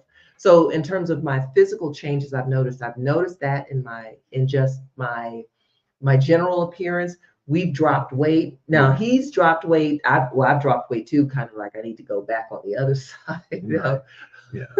of the scale. But we weren't even trying, not even trying, No. just by the fact that we have the sun every day. The weather here is fantastic. We were walking more, getting out, getting more exercise, fresh air, not eating as much, not hardly eating any fast food. No. Not When we eat at eating- home. We cook dinner We here at cook home. fresh vegetables, I mean, everything is Fresh fruit, fresh in the everything. grocery store. Yours. You can go to the little tiendas where they sell our vegetables, and the carrots still have the stalk on it and dirt still on it Yes, from where absolutely. they've just literally pulled it out of the ground, and you're plopping that on your plate. A couple hours later, that just being able to have that experience has been just life changing Yeah. for us. Just being able to not have that, and stress kills. I Yes. can't even say that enough. Stress kills, and the effect of stress on my body is particularly dangerous. I have a weak immune system, and so from when I get stressed out, that's the first thing. I'm getting sick. Yeah. Immediately, I will be sick if something happens. So I have to really watch the amount of stress that I allow to come in and all that kind of stuff. So I've noticed in terms of my mental health, just having those, just feeling better, being able to move, having fresh air that I can't see. Just Right. being able to have those Right. experiences each and every day, being able to get up in the morning, or just not even get up in the morning, lay in the bed, look out the window and see the mountains in the Yeah. distance and the 'Cause sun coming up over the The mountains. Just view looking at here it now. is just it's spectacular. It it's- does something for for you. your peace of mind Yeah. that goes, wow, and it just, it resonates. So yeah. You talk about pollution, and they say that statistics indicate and research shows that there's an increased rate of depression in more polluted areas. I believe it. I believe it. I believe it. Right? I believe it. Air pollution can increase one's risk of anxiety, while even short-term exposure can increase suicide risk. Wow. I The believe that. sky here it looks like the It's the background. pretty blue. That's You nice. see that what we're background? Yeah, That's the that's first what we're thing I looking look at. at. We're looking at out here. I That's mean, what we're yeah. looking at. That kind of background, like right Yeah. here. Right? And in the mountains in Colorado, we would get that, but definitely not in the city. Yeah. And so for me, high vibe, I can't say I lost weight, but I can say that I was too thin, and was losing weight because I couldn't eat. I couldn't Stressed eat. out. I was so stressed out that I couldn't eat. I've been eating good, y'all. I've been eating good. Oh my gosh, we found this Brazilian restaurant around my the gosh. corner. And it was like, I always say, it was like my Creole grandmama went here, and there's a fusion, because I don't, when you're not used to eating a certain culture's food, is like, how do you describe it? Yeah. That meat, did it melt in your mouth? Oh my God. It was melted. It was like, it was Brazilian You soul couldn't, you food. couldn't chew it. Oh No, wow. because it just melt. It would just melt. melt. It just You melt. couldn't. There's nothing to chew. As soon as We it were hit your mouth, it was like, Oh my gosh, yes. yeah, it We was were so in Costa Rica in 2015, and I'm still raving about those strawberries that we got on the side of the road on that mountain. See? Those See? strawberries were like this. They were humongous, fresh. Everything in Costa Rica is fresh. No, you don't have that organic sign, because everything You don't have that be organic, right? Like, and you pull it up from the road. Everything. exactly. The bananas tasted. They had a sweeter flavor to it. It just, everything had a much better taste to it. And even meat here, chicken, when you buy chicken at the grocery store, or when you buy chicken at your local grocer, the chicken is yellow in color, not the pale kind of white, pale color. It's yellow because they feed the chicken. The chicken's free range, and they're fed marigolds, and that makes their skin yellow. So you get that kind of, Right. you don't have the ingredients put into your food automatically that you would if you were in the States and having that kind of processed meat type of vibe going The on. Now, meat if taste. you want processed meat, you can get some here. Well, yes, and you can get it here What too. do you do when you can get it cheaper? Right. And I can go ahead at and the buy butcher. a whole big thing of chicken at the butcher, and it'd be way cheaper than it if I go into my La Comer and buy. Yeah, and I've noticed like so one of the things that they have in Portugal, and this going to physical changes, and even though I've gained weight, my vitals and all of that are still perfect, Mm-hmm, mm-hmm. right? Because fast food. Well, we did have Domino's pizza the other night on our sangria night because somebody ate up all the chicken and stuff, and I was not a happy camper. I'm like, we need some food up in here, but I think that's the first time we've had it in like God, I don't even know when. Because there's so many mom and pop restaurants that have this Yeah. delicious food. You can order it through their version of Uber. We have Uber Eats as well, but their version of Uber Eats is what I usually use.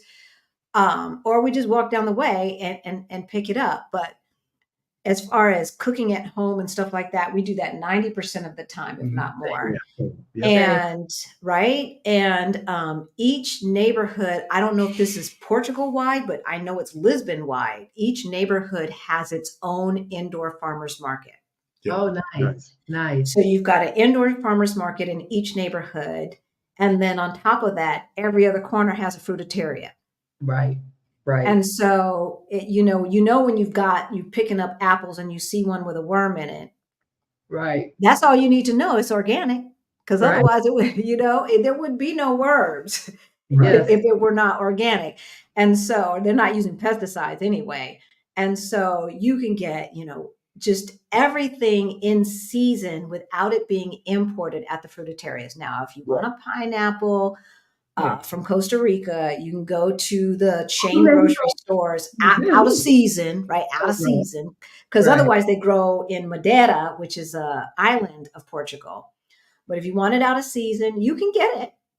You're gonna Yeah. pay a little money for it, Make some a little money. bit more money, right? Yeah. But you can get it. But otherwise, you buy what's in season from the fresh fruit guy, and to eat from farm to table, Right. It is definitely farm to table here. Yeah. And right? when I was in the States just 2 weeks ago with my sister, we went to the grocery store and she was buying an avocado, or we walked past the avocados. One avocado, and it was maybe not even half the size. It was a little tiny avocado, $4. I almost spit out my, what? $4. That's 4 Wait, cents what? here. 4 cents. I mean, their avocados are so plentiful. So that kind of again got me in the mindset that let me get out of here. I can't afford it here. This is Yeah. what? Yeah, because you get talk used about to the prices the that we get. pineapples. Pineapples are right on top of Abundant mangoes, the papayas, pineapples are right on top of the limes. big old tower of meat that they use to make the tacos al pastor. yeah. So Yes. I mean, and throw it in.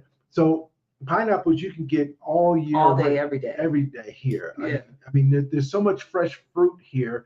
I mean, grapes and apples, oranges, even the small oranges, and then the lemon. Oh yeah, I forgot what the little oranges are. They're so sweet. sweet. They almost, it's like a cross, Okay. orange, and it's like a bigger tangerine.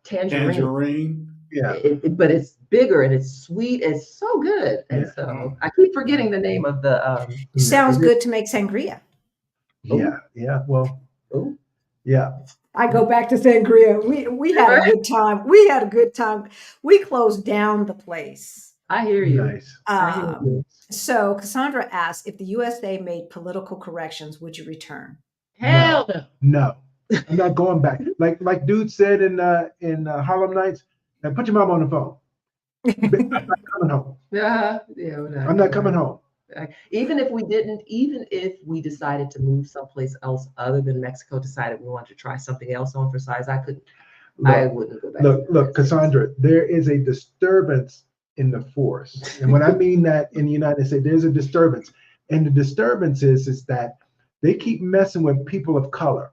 And the people of color, and I had to buy one of those while we were there. We are the ones that are purchasing the firearms in the United States along with the white folk, and they're stockpiling it. And there's a DJ, I can't remember, he's in Atlanta.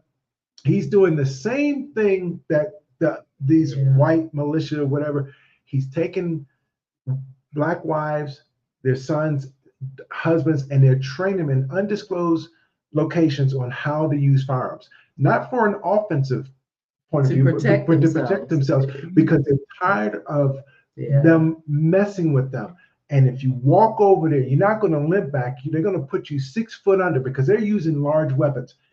And so there's a disturbance there. So would I go back to the United States? There's too many political corrections that would have to take place. It's just too much. And if they don't take care of these Marjorie Taylor Greene, Lauren Boebert, Mike Johnson, Mitch McConnell needs to lock up for good. And so, I mean, it's just too much correction of human beings who are locked in on their racism, on them, their privilege, on wanting to erase any history of us being in the country. I can't go back there. I don't see it anytime soon. No, it's And not. and if I think back, we've never been politically correct in the United States. Okay, so that has never been it. The country was founded upon genocide. Yes. And then the abject oppression of us, of Black folks, the genocide of the original people of America.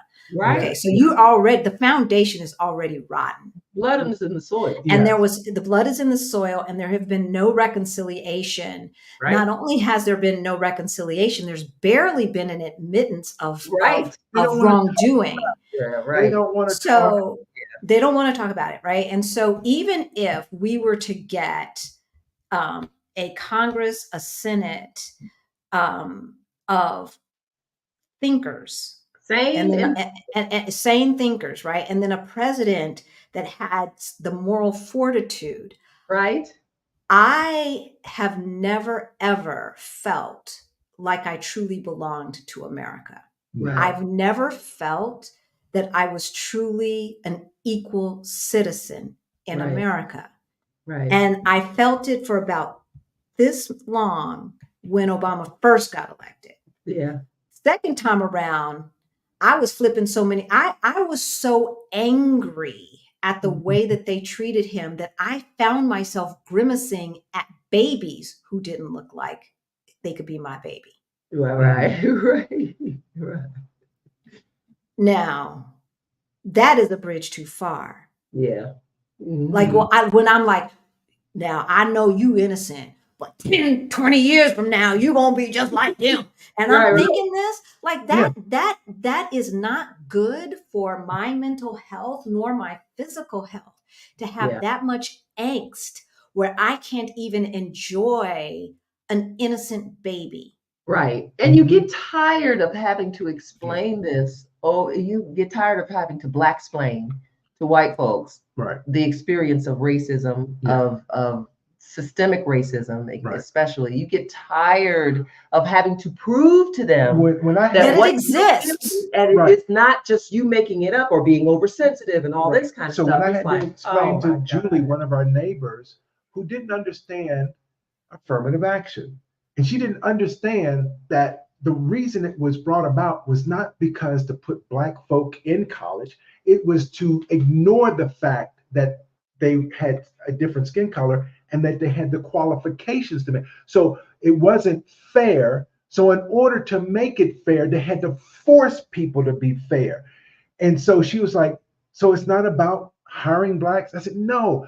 If I go into a job and I've got 10 years of experience as a sysadmin, but they've got Johnny, the white guy, who's only got one, the hiring manager feels more comfortable with Johnny, the white guy, and hires him. But I've got more experience. Mm-hmm. This is why affirmative action existed. And it's unfortunate that they're trying to take that away. They're not trying. It's gone. It's gone. It's gone. It's gone. And so it really is something that I can't deal with anymore. It makes my skin crawl. Let's even take it to another level, because again, you've got a thinking Senate, you've got a thinking Congress that have the moral fortitude, you've got a president that has the moral fortitude to do the right thing, right? Does that mean that me as a Black woman with a master's degree from a highly recommended college, am I now going to get paid what I'm worth? Why am I still getting paid what mediocre white guy with just an associate's degree? Not that there's anything wrong with that, but it is when you comparing them to my master's, doggone it. I'm in more debt, right? Or your doctorate. You have a doctorate. Or your doctorate, right? Like, why is he making more than I'm making? Exactly.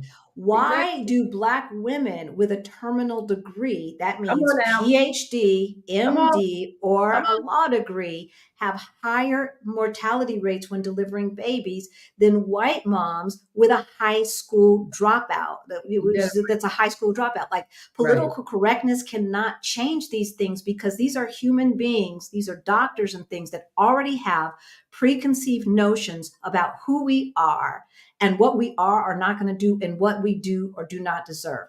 I don't know how even like, am I saying don't vote? No, vote, because maybe our grandkids, it will have changed so much. Like, if we could have political correctness from now to 40 years, 60 years from now, then maybe our grandkids or great grandkids can enjoy the country that the Constitution and the Bill of Rights says it is. Right. As opposed to the reality of today. Yeah. Very true. Really true. Yeah. I have never, ever, ever truly felt American. Ever. No. Because I've never been treated like other people get treated. I've never had the liberties that other people have had. I've never, like, my great grandmother was born on the plantation. Right. Yeah. Yeah. So right? They're taking away the right to vote from people down south as we speak. They are taking away the right. Are they doing it by laws? Yes, they are. Are they saying that anybody with brown skin can't vote? No, because they know better now. Just like the Republican guys say, you can't say the N word anymore. So you say things like entitlement and this and that and the other. Or stuff like that just kind of has urban that kind of impression, but not yet saying it. Right. Well, right now they're saying the quiet part out loud. They're saying it to our faces. Yeah. Right now they are actually literally saying it to our face. I can't do it. Yeah. I couldn't do it. That's why I felt for us, we had to get out of there because I could not stay yet another moment and be able to feel sane and safe. No. And that's the thing. So even when they were afraid to say it out loud. Right. These people who have arisen today, they were there. They were there underground doing their things in microaggressions and macroaggressions to us on the job, in the doctor's office, through the police, through social services, at the grocery store, at the bank, denying us loans and everything like that. These people were still there. They just got bold when 45 came up. Well, actually before that, but 45 just blew out the water. Say it out loud? Okay, right? We're saying it. Right. And we feel doing the damn thing. So yeah, no, can't do it. So if you want to come down, Lou, if you come down, hit us up. We'll hook you up with a realtor. Yeah, we got you. So I'm going to. We got one more thing to talk about when it comes to mental health, and then we've got a ton of questions that have absolutely nothing to do with mental health, but about moving abroad. And we're going to do it for 10 minutes, y'all, because you guys you have opportunities to ask us general questions about moving abroad in other things. So, what's the name of the Brazilian restaurant? Someone, I don't know, but I can't remember. But we are going to start doing some restaurant reviews. Ooh, yeah, same. Especially for the out of the way, away from the tourist area ones. Pathway to wellness. How do the men feel about living outside the U.S. and what advice do you give the younger men who still don't see the value in living outside of the U.S.? It was my idea to leave the U.S. You have to get past the point of the way we have been culturally it's Stockholm syndrome. We don't get outside of our own environments, our own neighborhoods. We don't want to travel. Black men, in a lot of cases, when I was growing, they didn't have passports. They didn't want to travel out of this country and stuff like that. So to get them to move out of their environment is a change of a mindset, so that they can see other things besides what's in their neighborhoods. Right. Guys standing on the corner drinking a 40, or getting into some kind of trouble. There's or stressed out on the corporate job. Right. There are other things in this world that you can experience and be a part of that does not include being in the club or being in an environment. So it's getting out of those things that we need to. Oh no. Are we stuck, y'all? Is it them or is it us? Let us know if we're frozen. I don't see. Uh-oh. Can you hear us? Okay, we can hear you now. Hold on. Frozen. Let me put my hotspot on. Let us know in the chat. Because we were having internet problems before. So I don't know. It's them. They are frozen. Okay. Because last week it was us having internet problems. Can you hear us? We can hear you. We can hear you now. We had to switch to our hotspot because it looks like we lost. It's back. Whew, power had gone out. Switch back. Okay. Come back. There we go. Here we go. Back up. The power went out. They're still having some difficulty with regard to that explosion. Yeah, they had the substation that was in our main city exploded, and they've been having trouble trying to make sure everything. Bring it back up. From what we read, they said that they're using like spare parts or something like that. Or they're still trying to get it back up and running for this area. So they were like, just bear with us. We're trying to get it back and all that kind of stuff. Right. Yeah. Okay. So y'all are still frozen, but we can hear you. Okay. Do you have anything more to say to men who maybe don't see the merits in moving abroad? Well, for younger men, most of the time, or most of the ones that have ever been abroad have been in because of the service. And they spend a little time, but they were in a bubble too. Because when you're in the military, you're kind of in a bubble. So, some decided to stay because they got outside of that bubble and they said, okay, this is good. Yeah. I can do this, but then a lot of them went back. And like Lamar said, like you said, they get back into a routine of things. Right. They forget about what they kind of witnessed on the outside in the world, but their routine, their boys, hey, this is comfortable. What I'm comfortable with. And, I got me a job that, right. And it's like there's so much more, and we're working at it. We're trying to do things to get guys here. Oh, we're on a mission. Yeah. And so for that person, I'm sorry I took your question off screen, but I would say have folks watch people like us, people like the Yarbros, right? They're younger and bebopping around, but there are a lot of younger couples and couples who are more mature, and single people who are in both camps. And so I would say have them watch and see that there is a way out of the matrix.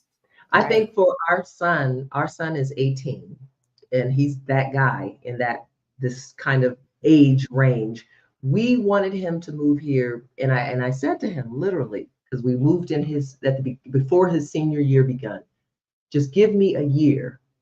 I want to show you some things. I want to expose you. I want to broaden your horizon. I want to broaden your mind, because he very much thinking that this is how it is, and this is how life is, and this is how it's going to be, and all that kind of stuff. And it doesn't have to be. Let me show you some things. Right. And at the end of the year, when you graduate and it's time for you to go to college, if you don't want to stay here in Mexico, even though it's cheaper and you can get a lot more education and all that kind of stuff, and for way less money and all that kind of stuff, even though You can do that. If you don't want to, I will drive you to the airport myself. Speaking of education, before you go on, as far as getting an education and you want to go into the medical profession, you go into college and it's parallel. Your general studies and medicine at the same time. You don't do it one and then the other. And So it's less time, less money. it's less time, and you don't have to do internships. The internship is built into the education, so you start doing hands-on immediately. Learning Learning. on the job, Job. like what learning as you're participating. But Yeah. listen, I said, listen, if you want to go back, Yeah. it's fine. And of course, he wanted to go back because I believe in his mind, he's got the mentality of, oh, I'm gonna be in the United States and I'm gonna be popping bottles and I'm gonna be, living the life and of some rapper and all that kind of thing. And all of this American dream is just going to come to me and it's going to be so easy and it's just going to be this, that, and the other. And I think that for a lot of our young men, they are still caught up in that matrix fantasy that this is how it can be. And I'm going to be able to make it. I'm gonna be able to, have my Range Rover and my Lexus, and I'm gonna be able to live in a penthouse, and they're not gonna treat me with my education. Of course, I'm gonna be able to get a job. With that melanin in your skin, right? Exactly. You're gonna have the same problems, and it seems to be getting worse than it is better. So we said to him, "That's fine. You can go, mommy. I'm gonna miss you." Shingle tear. But not that my food bill misses him, but when we said to him, just come back make sure you come back in 3 years when it's time to renew when your residency changes from temporary to permanent. That gives you options. Thank you. Want to have options. And the only thing it cost him is a plane ticket to come see your mom for just a week. And then you can go back. Just put that card in your wallet. But you have that in your back pocket that if things ever get rough there. Right. And all that. And it's going to. And it's going to. It's our oldest daughter lives here in Mexico City. She just moved into her very first adult apartment on her own. She's got 2 bedrooms in Mexico City, $400. You can't get that. As a single person by yourself in a metropolitan city, $400. Not a cool city like CDMX. That's for doggone. Not unheard of. So M. Young asked, do you think that white America don't want Black people to succeed? I'm thinking about the Tulsa race massacre. Oh, we know we don't. I think people in privilege want to keep their privilege. Right. And they'll keep it at any means, by any means necessary. Yeah. And I don't want to make broad statements, but here's the thing. The power brokers make sure that the white folks who are in the same economic class that we are, that they give them a carrot to make them turn against folks that they should naturally be allies with. Right. And that is by design. That is And so I'm not gonna say all white people are this or all white people are that. I'm gonna say the power brokers make sure that they divide and conquer those who have to work for a living because there's more of us than them. And if we band together, then all hell's gonna break loose. And so instead they'll say things like, you may be struggling and poor, but at least you're not Black. Right. Yeah. Right. And that's the whole divide and conquer strategy. Absolutely. Okay. What other questions we got? Let me look first on, let's see. May paradigm shift was from the belief that the USA was the best place in the world to be treated poorly. Mm-hmm. And it is. Now I have a new, better global perspective. That's right, Cassandra. That's right. Because once you leave and you see that you don't have to be treated inhumanely. I could be treated well and not have to put up with that. Are you kidding me? No. Okay. Now, everything else is about querétaro or moving or this or that or the other. Make sure you log in our channel and subscribe to our channel because we have a lot. I have a video that I'm recording about medical tourism, about getting my teeth done. Because I want to get I have another root canal that I need to do. And so I'm going to document that whole process of going to go get my tooth done. Because I'm going back to the same place that I went to because they did such a fantastic job. That's a job. Yeah. I don't want to take any chances. So let me put this out there, this PSA. If people think that Mexico Oh my is God, some kind of poor rundown, that's a lot of baloney. It's bunk. There are people here that have old Mexico money, big money. That Spain money.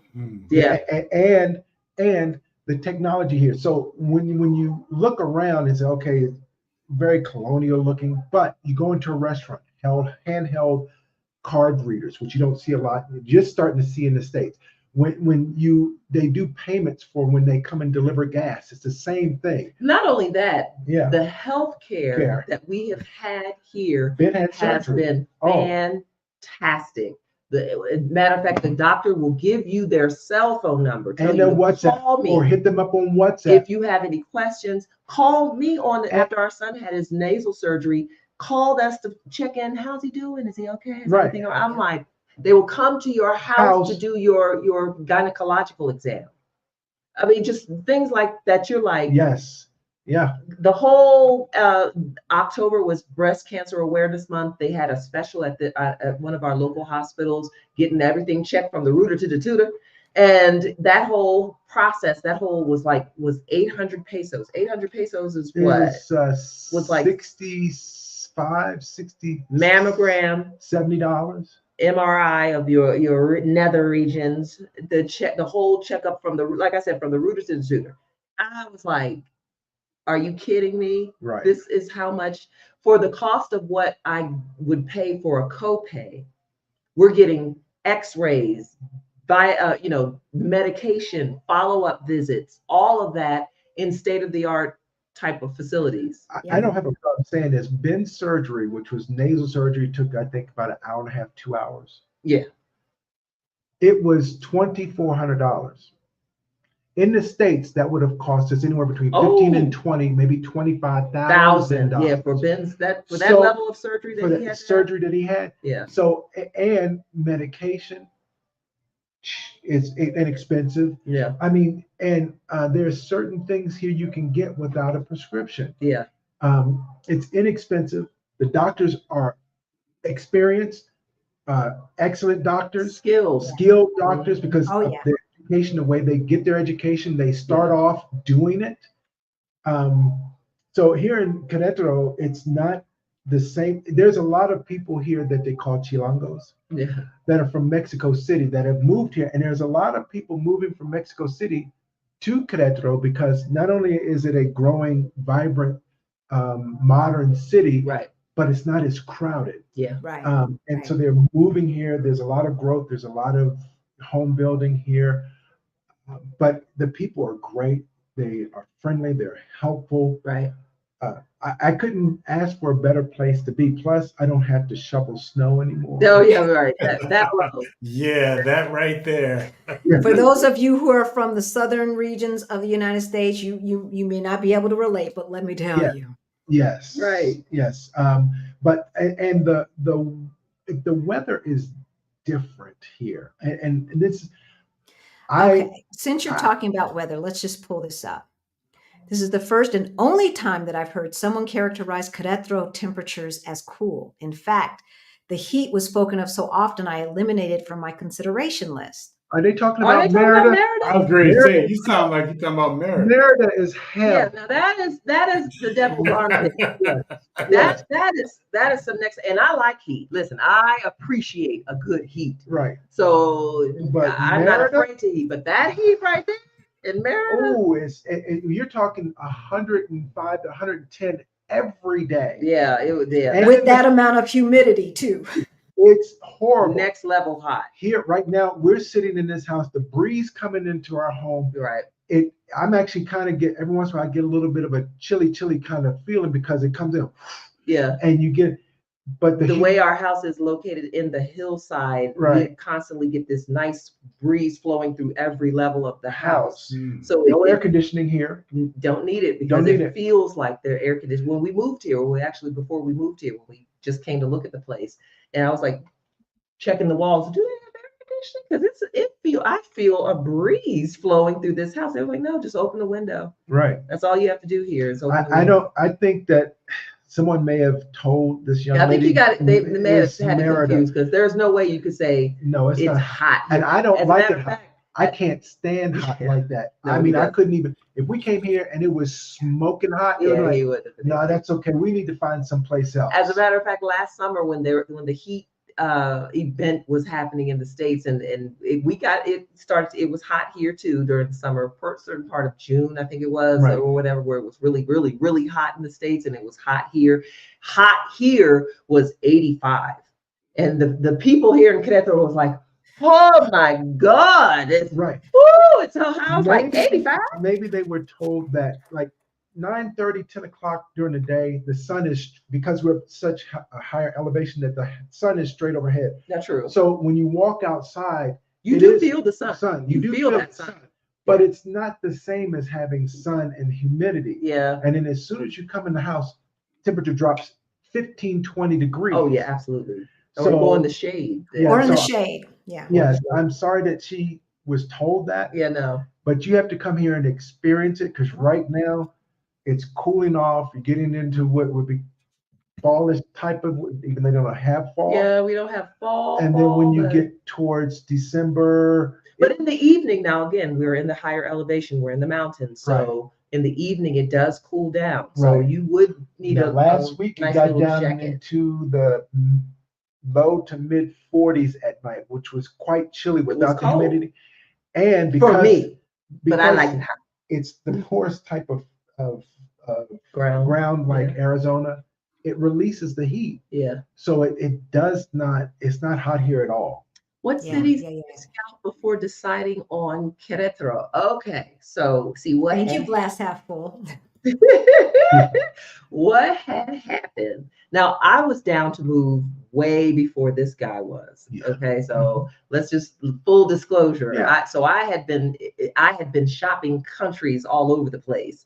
I was in love with my first and foremost love is South Africa. I love South Africa. Could I get him to move to South Africa? He was like, a little too far on the other side of the hemisphere. I'd rather be on this side. I was like, okay, I'll take him this side of the hemisphere. That's cool. You know, my husband races RC cars, remote control cars. And I told him, find us a place that has a remote control car track. Right. So that you can be able to do your racing. Because when we were envisioning mental health, when we were envisioning a life without the stresses, being able to do our hobbies was very big on our list. Yeah. So having a place that had that. So some of the places were out. You know, some of the other places I would have loved to travel to or look at was out. The Dominican Republic was on my list for But a brief actually, minute. the Dominican Republic has that. Yeah, you didn't tell me that until we got here. So does, and it's actually at the. See, you wrong. You wrong, Lamar. You wrong. It's actually at the. You wrong. They're actually having the. Don't tell me about this. 10 scale war. You about to have a fight on television. You about to have a fight on YouTube. So don't do that. Yeah. But we looked at Mexico City, and there are 3 tracks in Mexico. But Mexico City is a little too crowded. I didn't want all that. I wanted city, but not too much city. And there's one in San Luis Potosí. But we hadn't found out about that. Right. We found out about this little place called Querétaro, and it actually has the largest. Querétaro? What? How do you say that? Yeah, how do you say that? How do you say that? Right. So we looked at that. Medellin, Colombia was on our list for a while there. That type of thing. But ultimately we decided on Querétaro because it checked all of our boxes. And it keeps us on this side. So if there's any family events, we can get to the United States fairly easily and Except quickly. Valaris. Except for Valaris, that Airlines, that sucks. But you know, we won't go there. But we decided on Querétaro mainly because it has lots of colleges and universities. Yes. Lots of international corporations have moved and located their headquarters here. Yep. It has all the technology, modern technology that you would normally get. Fiber optic is, standard, of course, in terms of your internet connections. Being able to have high quality doctors and things of that nature, that was big on our list. We wanted to be able to enjoy going to the movies and all those kinds of things. But at the same time, going out into the country to a winery or going to they had last year and they'll probably have it this year, a food. Oh yeah, the food thing. Yeah, it that was they had. had. They sampled all the restaurants in Querétaro. We wanted culture. We're from Culture. DC. We wanted culture. We wanted museums. We wanted to be able to have that kind of experience. So Querétaro really checked all the boxes for Right. us in terms of all the things on our So list. so let me get this straight. But it started with the racetrack. It started with the The race. racetrack. It Yep. started with, can I play with my toys? Yes. And these are Which is hilarious, but folks, you have to envision the life that you really want, not what you think you can have, but Hey, I what got you a toy. want. Yeah, he got a toy too. yeah. Right. And literally we sat down and thought of, when we get to retirement, Mhm. what do I want my day to look like? Imagine, let's literally plot that day out. Let's put the theme of this conversation: mental health. Mental health. And when I'm working on my cars, because I build, I paint, I put them together, I tune the engines, my blood pressure goes. Right. My craft room Like is my this. happy space. Yeah. That's my happy area. That's where I can go. I can be creative. I can do my thing. I can make and all kinds of things in my craft room. So having those two spaces was big on our list in terms of, what do I want my day to look like? How do I want to feel?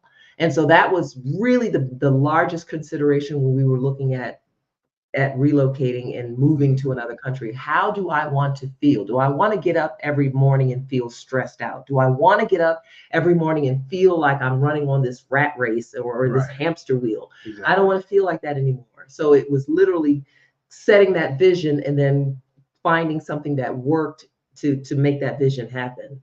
Ever since then, it has been beautiful. Now, I will say, for me, we saved up enough money to have for a year sabbatical. That was the original plan, to take a year. Right. Someone asked, what do you guys do for a living? So you might as well Right. just throw that in with your sabbatical talk. Exactly. We Right. both have IT, come from the IT field. I can teach. I have a doctorate in ministry, so I come from that realm as well. So we needed to have a year's. We gave ourselves a year to say, all right, let's take a break, because the last couple of years have been extremely stressful for us, Right. extremely traumatic Yes. for us, or what have you. So we were able to take that sabbatical, badly needed sabbatical. Now, what I will say that I didn't expect, he was able to get into the sabbatical mode much faster than I was. It took me 8 or 9 months to get to the place where I could just stop being so and try to just take a nap. You're tired, go take a nap. Okay, but shouldn't I be doing something? I'm supposed to be doing something. Don't I have some bills to pay, or something to write, or I got an email to respond to. It really took me a long time for me to get to a place where I could just go, and exhale. This guy, he was into it like the next day. 2 days. He I'm was good. like, So Renee asked, how long did it take for you to recognize the trauma and then to work on releasing it? Did you need therapy? I already realized I was traumatized because my hair was falling out and I could not eat. wow. Wow. Yeah. Yeah, I couldn't sit still. I was nervous all the time. I was agitated most of the time. I did not, and it got to a point where I did not want to drive to work. Right. I did not want to go there. I couldn't. I lost all motivation to do anything with regard to work. And I love IT. Yeah. I've always built things with my hands. I love working on things. I tell us all the time, my uncle, who is still living, called me a tinkerer. I would take things apart, put them back together. So I mean, even the Ethernet in this house, I ran it with my wife and did all that kind of stuff. But I was like, I don't even want to see this anymore, because it was go, go, go, go, go, go, Grind. grind. And it was just, Was Adam at your last job? no, Okay, that was a job of Sowerco. He was at Booz Allen in Hamilton, and he was the worst Yeah, manager. we said it. worst manager ever. Booze. Ever. Aren't they headhunters? They are No, a government contracting contractor. shiesty firm. I said it. Yes. I said it. This is the same firm that Edward Snowden came from. Edward Snowden came, but they also do things after they went public because they were private from day one until, and they're not going to go in, but they went public, and then their whole culture and mindset changed. It was all about money. Yeah. Yeah. It wasn't about the That's people. what happens. Yeah. It went totally into the greed mode, and it was horrible. Right. When they laid people off, it was in order to say on paper, I've got X amount of millions of dollars, so I can go purchase another little small technology company to pull into our fold to enrich ourselves. No concern or care for the workers that have been faithfully giving up their weekends and not going to child's recitals and things of that nature. Fact, they were the directors were getting to a boardroom. Still a little traumatized. Not bitter. Just a little traumatized still. I'm seeing some triggering. The boardroom, they would sit in boardrooms and argue about, Jim, I got rid of 4 people last time. It's your turn and they were terminating people not because they were terrible employees, but just because of numbers. Right. Yeah. And they were getting rid of people. And they were getting rid of people. And then they would say, you don't have to turn in your laptop right away. You can work for the next month with us and looking for a job internally. But they were terminating so many people that the HR recruiters were overwhelmed, and there was no way that they were going to be able and that's what pure capitalism looks like. That's just what it looks like. And so did anyone need therapy? Renee, I think everyone needs therapy. Yes. Every human being on this earth needs therapy because another human being raised you. Therapy in the Black community. Yes. Normalize therapy for mental health. I'm absolutely a 100%. Yeah. And you don't have to wait until your hair is falling out and you can't eat, right? Like this is something that we should all be doing on a regular basis, just like you go get checkups and everything like that. But you see, the fact that we still get so not emotional, but energized in a bit of a negative way about some of these past things will let you know that, we didn't become these people overnight, right? This is 50 years. Or 30 to 40 years of adulthood, right? Because sometimes you're a little insulated as kids, a bit insulated. And it's not going to be undone overnight. No. But one thing that I can say is that, I was like you, Angela, is like, I felt like I had to earn a nap. Right. Like, oh, I've done this. Right. And what you doing, Halisi? Are you retired? The Action VJ said, Halisi and Rick are the most retired people I know. And I get bored easily. So the notion of just sitting on a beach, drinking Mai Tais or whatever, sounds good when you're working 70 hours a week. Right. But once you have basically no schedule except for to go live on Sundays and every other Thursday. But you can anytime you want. Exactly. If you want. So you guys are also empty nesters. I aspire to be. Yes, they still have a child in the home who is not yet college age. Yes, I want to talk about culture and values because I think this is the last piece, and then we'll answer a few more of these specific questions. Alberto, send me an email. If you have questions about Portugal, send an email to hello@OurBlackUtopia.com and I will send you an answer. But we'll answer the Angela Lamar questions. But culture and values says it's important for people to connect with others that share your culture and values and to be understood at a deeper level. Otherwise, feelings of isolation and depression can arise. That's true. We have a group of people here that know us better, seek us out to hang out on a regular, even though some of those people are still working remotely. Right. Right. And we have family here now. Yeah.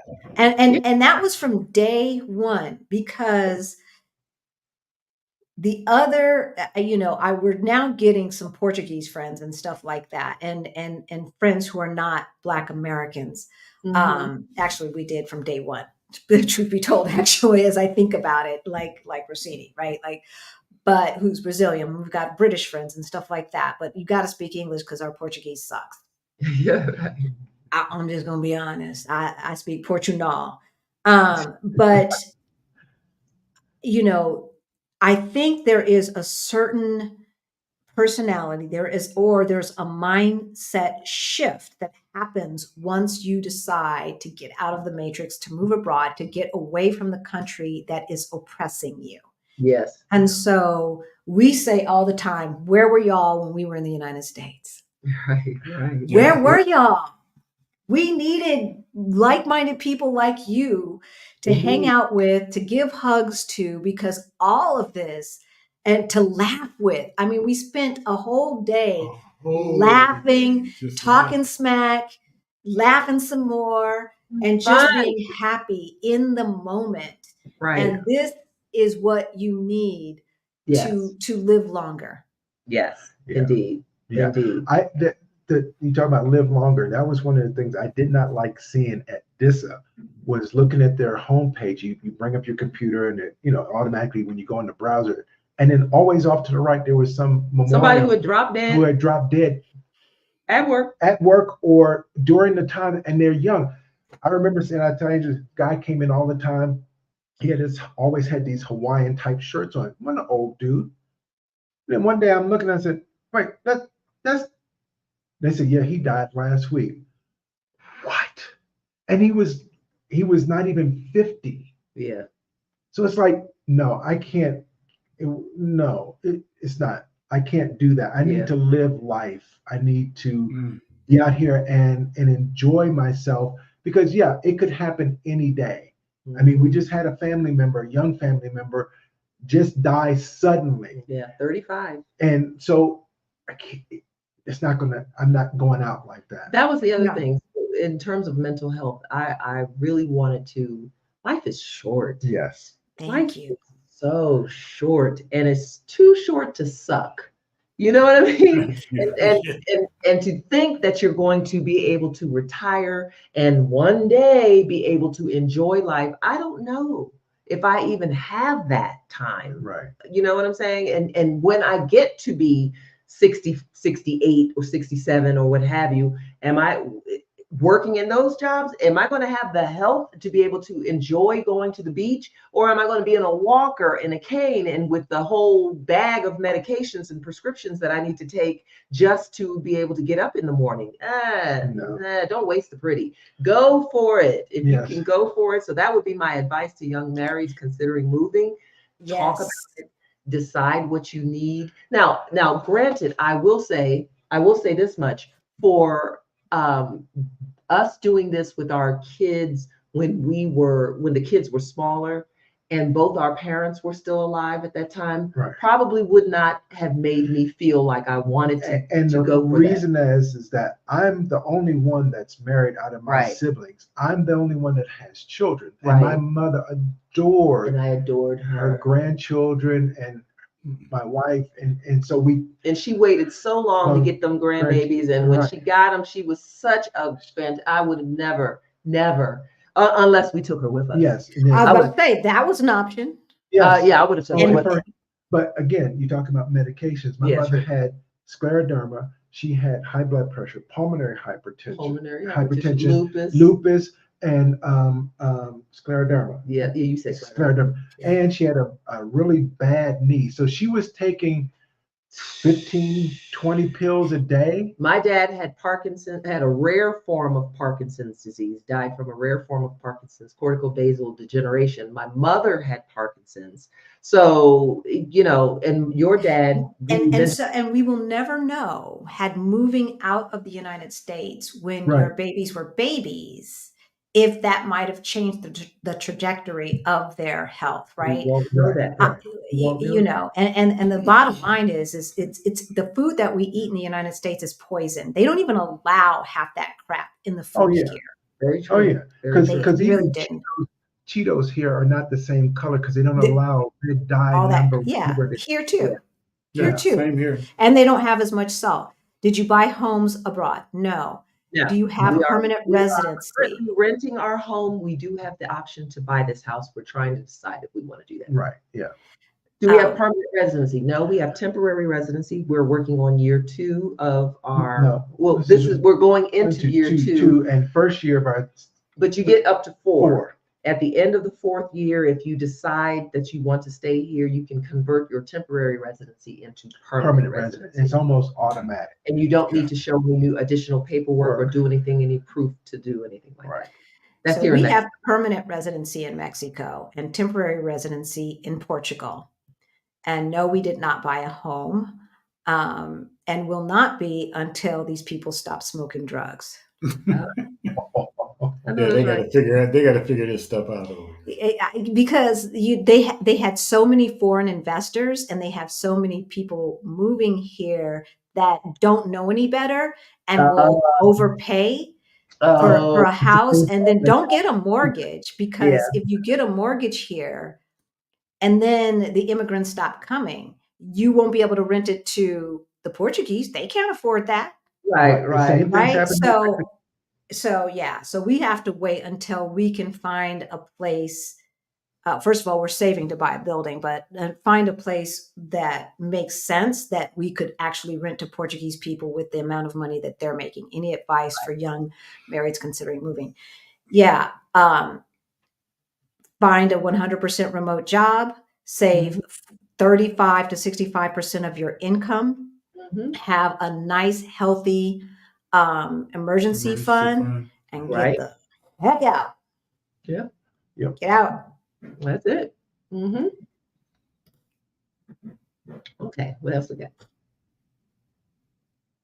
Do you look at what you brought down to Mexico and say, wow? No, Nope, not at all. because in order to get on the shipping container, we had 3 criteria. It had to be the best of the best, right? It had to be the best of the best. It had to be something that, sorry, I'm eating a mint. It had to be the best of the best, or it had to be something irreplaceable. Right. Like the letters from my late mother that she wrote me in college. The letters of encouragement. I'm not throwing that away. Hell no. Right. And then the third thing, I always forget what the third thing was. Best of the best. Things and things that made us happy. Oh. So here's the thing. So folk out there understand. We didn't bring a bunch of furniture. Correct. We did not.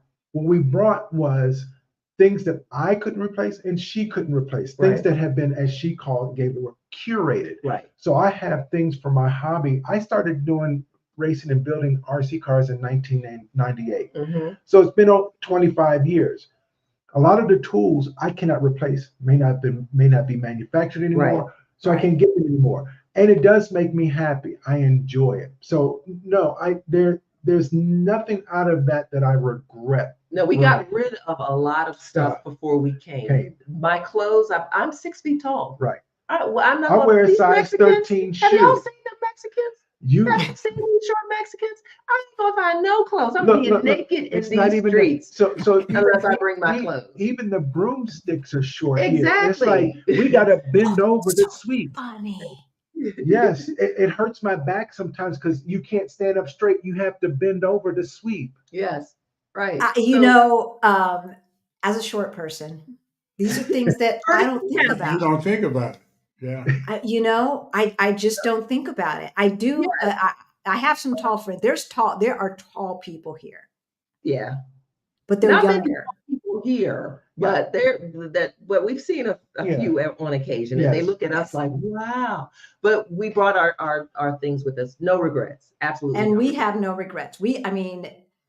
Heck, I didn't even bring we've still got two homes in the United States. And so all of our stuff now is in the shed in our home in Denver, except for the things that are confidential that we don't want anybody to get a hold of, you know. Right.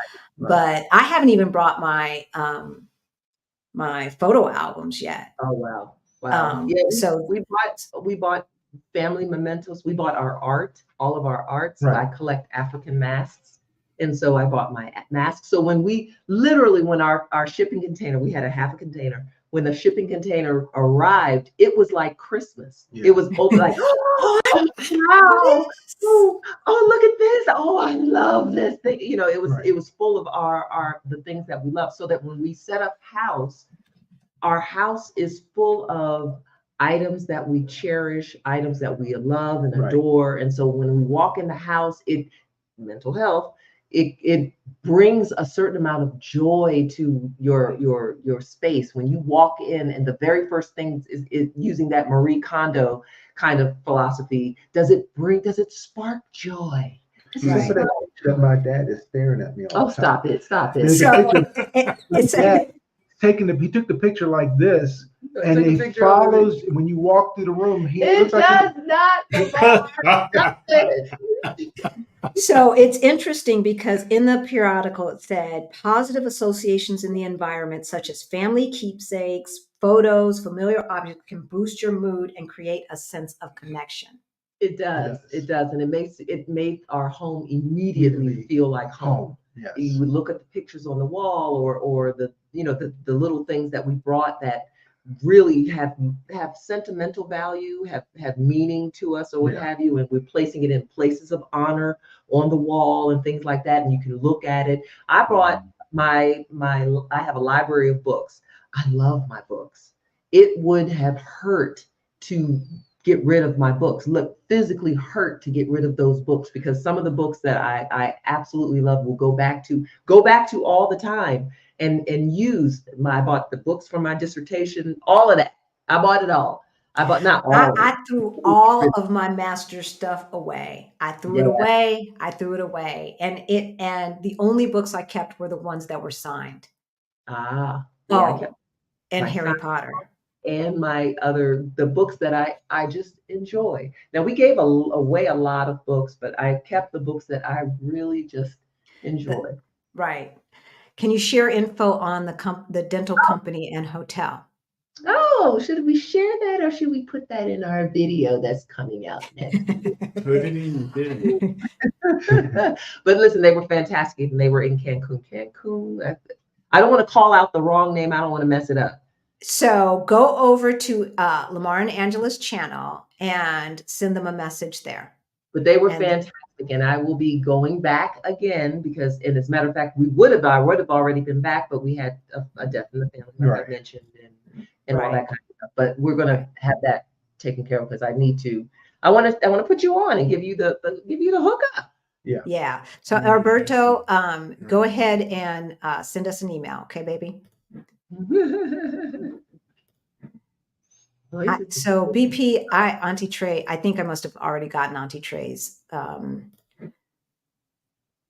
correct, Catherine. What was a typical day in the life? Get up, make coffee, have breakfast. No, it used to be get up, go walk to the bakery. Yeah, we no longer live in that neighborhood. We walk to the bakery walk to the bakery. Panderia. The pastries here are different. They don't use as much sugar. True. They're not as sweet. That's true. And when I talked to Lenny, it's the French influence it's why the bakery and the breads and the pastries here are so much like French pastries. True. Because it's the French influence, and that's why bread and things like that are so big here in Mexico. But now I noticed that the things in the United States are so overly sweet. It just, and I never thought I would. I've heard people say that, right? But I didn't realize that until I had again spent a significant amount of time out of the country, and then came back and ate something and was like, it's so sweet. It's too sweet. It's like, wow. I remember I went and got a lemonade from Chick-fil-A, and I used to Chick-fil-A lemonade. But it's sweet. It's really sweet. It's really sweet. Like, Chick-fil-A's lemonade is I was like, very oh sweet. my. Yeah. So, and it's the same thing here, except for pastiche de nata is very Oh, sweet. Oh yeah, okay. And that's very sweet. But the breads and things like that, Cassandra, help Did you ask protect about the Mexico? United States Postal Service. Help That- protect the United States Postal Service. Y'all vote because That's they cool. privatized it here. And my Portuguese friend basically said, and he ain't got a letter since. Oh, Wow. yeah. It's not so. So you have Estafeta here, which But I wouldn't count but on it. the actual letter carriers, they ride up on a motorcycle, and here, because they can't come up onto property, they will take a letter Literally. and flick it like a frisbee into your Into yard. the yard at the door Right. and drive off. I Drive was off. like, I watched him do it, and I've watched him do it a couple times. It was Yeah. like, you just, because then the house doesn't have a mailbox Right. or what have you. So they just take it, he scans it to prove that he delivered it, and then just tosses it into the yard and drives off. I was like, And what if the sprinklers come on? exactly. Or the wind blows. Right. Oh my God. So here, there's mostly apartments. There's some single family like brownstone time homes, and then down in the suburbs, of course, you get the traditional what North Americans think of as a single family home. But in the city, it's mostly apartments, and the majority of them have the mailboxes inside the door to the building. So, do they have master keys like they would in the United States? Oh, no, Yeah. they do not. So they sit out there and buzz every single one until somebody lets them in. The until building. someone lets them in. What if Wow. nobody My daughter's happens to be home? My daughter's building has a mail slot, one mail slot for all the apartments in the whole. So they got to sort through the mail to see what's there. So Yes. Yes. So you have to check the slot to see if you have anything, look through the mail to see if any of these are yours. And then, Right. yeah. But other than that, Amazon, UPS DHL. delivers here, DHL, FedEx delivers here. So I mean, That's been great. That's works out just fine. It's just the actual local mail service that's kind of sketchy sometimes. Right. Auntie Lou, we got you. Send us a link and I will hook you up with a fabulous realtor. I'll give you our very best recommendation. Yes. Somebody who's going to take good care of you. Yes. We got you. We got you. All right. Okay, so so they ain't working right now. Yes. Yeah. Right now, I am about to get back into the groove. But like I said, like I mentioned, we had budgeted for a year. Now, because prices are lower and things of that nature, and we moved from a house that was in a double gated luxury type home community that they would probably consider a luxury home. Well, Right. no, it wasn't a luxury home. It was luxury. We moved to another luxury home, but it was cheaper. So give you an idea, we just got our first electric bill. Oh, right, true. It was $3.50 for 2 months. Oh, man. Yeah. wow. It ain't like that in Lisbon, y'all. Yeah. I mean, it's not like the States, but it ain't like that. Yeah. You're going to pay 50 or 60 bucks. Spread out, we've been able to, spread out our time a little longer because we can make that dollar stretch a little, make the dollar do what it wants to do. Right. Now, as long as these Republicans get another Congress or get their acts together and don't let the dollar or don't let the budget slip. So we won't have another drop. Because Moody's just downgraded the dollar again. Exactly. Right. Right. And so every time that happens, even in the United States, you feel it. You just don't know you feel it, but you feel it because of all of the imports, right? Right. Yeah. Right. So BP, they did a whole series Whole video. about driving down. But if you can sum it up in 30 seconds, what would you tell her? Good. It wasn't as stressful as you thought it was going to be. No, No, it didn't. It no. wasn't stressful. We got some sights in. Yeah. It took us We didn't 4. get stopped or pulled over. There wasn't any police interaction. Right. We had mapped out our route from Maryland to Mexico the whole way. We stopped on the way. So we drove from Maryland to Tennessee and stopped for the night. Drove from Tennessee to New Orleans. Our oldest daughter, was doing a house sit in New Orleans. So we stayed in the French Quarter with her for a night. And then we drove from the original plan was for us to drive from New Orleans to Houston, but Lamar got on his good foot that day. We got up early that morning, and he got on his good foot. We made it all the way to the border. Yeah. So we stopped at the border, stayed overnight, got up that morning. We were like, all right, come on, let's go. Let's get this, did our stretches, all that kind of stuff, ready for the battle at the border. And there was none. None. And so we thought, oh, well, shoot, let's see if we can make it to Querétaro.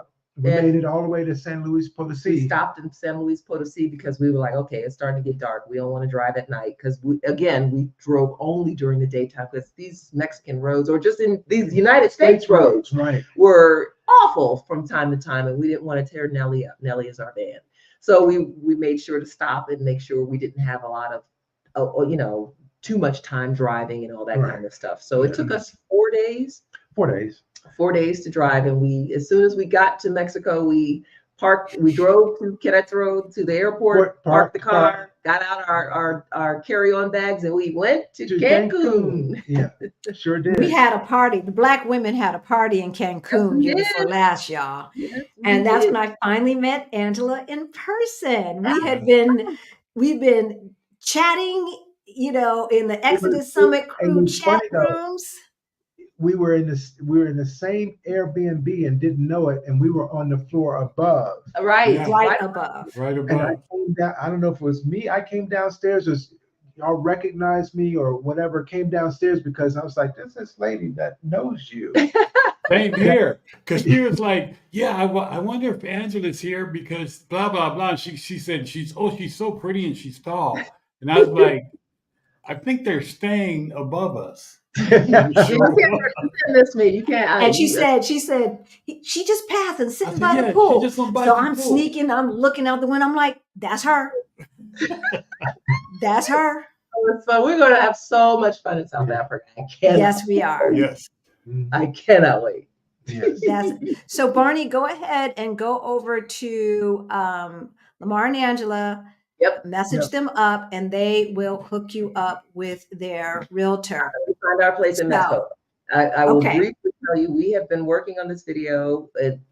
We have had some challenges, family issues with deaths in our family. We've had a lot of death in our family. As you get older, it's going to happen more frequently than you would like to expect, or it's been rough. Indeed. So think about that also when you're planning your move abroad, that you may have deaths in the family, events that happen for family, weddings, proposals, engagements, babies, all that kind of stuff, that living abroad, you may not be able to experience. And you got to be ready to actually, confront those. Reconcile yourself with that. Right. Yeah. And so we lived away from our extended family. We lived in a whole different state.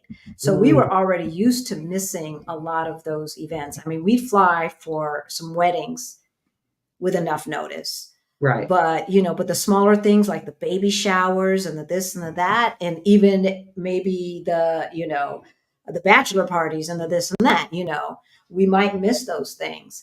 And you got to know how you are. If that really is going to mean something to you, then you either move to a place where you can pop back very easily, and plan your financials accordingly, Right. or you reconcile yourself to the fact that you're going to miss some stuff and you're going to not be a part of those things. So yes. So for those of you who got our Move Abroad Toolkit, information is below. We have a budget template that you think about all of those things, the unplanned events like a death in the family, a transition in the family, as well as the things that you could probably say is going to happen. If you want to be at so-and-so's graduation, or that someone is about to get married or just got married, probably going to be having a kid. If you want to be there, then budget it in. And so the Move Abroad Toolkit ask those questions and gives you a template to budget all of that out. Right. And so I'm going to leave it with this. Even with, now here's the thing about moving to another country, y'all. It's like becoming an infant. Yeah. So, we've talked about this a lot. You have to relearn how to, okay, do they do Celsius down there? Yes. Okay, Yes. so there's that.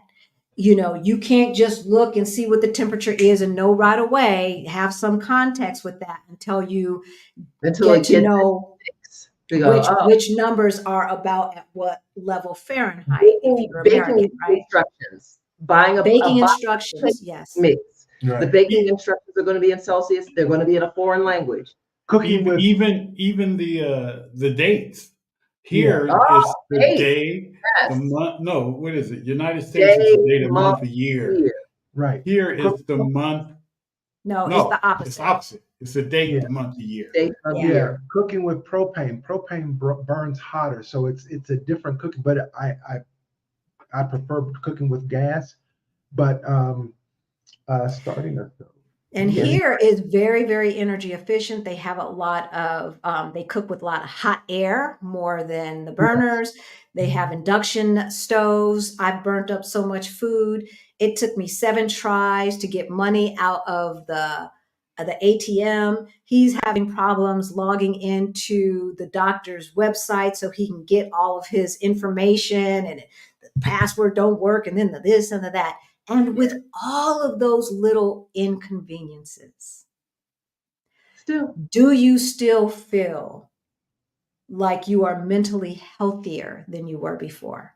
absolutely. for 100%. sure. For sure. 100%. For I sure. am in such, as a matter of fact, it's to the point that when stress comes, that now it's like, oh my God. I think we have been conditioned to be able to deal with stress in such a way that it's constant. It's constant. Now it's not that often. So when it comes, it's like, that type of thing. Yeah, it's a little bit shocking to the system because usually the days are like, if the biggest thing I have to worry about is that when I hold my phone up to the ATM, the Google Translate is like not working right. If Right. that's my biggest concern, Or it's a or good my day. biggest concern is the debit card going to get hung up at the wherever I'm using it because it's suspecting fraud and going to kind of reject. I gotta, no, it's not fraud. No. Ring it up again. That's usually Right. the big The thing. extent, like today, we before the live, we took a walk all the way down to the river, and this is not a stream, y'all. This is a river that big cruise ships come down. So Wow. that's how big it is. So Right. it's gorgeous, and the sun, because the time change, the sun was just right there, and the reflection on the river. Most of the tourists aren't there. Yeah. And it was just like, It was so nice. I Yeah. know. We were laying. Our bedroom has a balcony that overlooks the mountains, and I can literally lay in bed in that. And that particular morning, we had the blinds or the sliding glass door. What is that called? The blinds.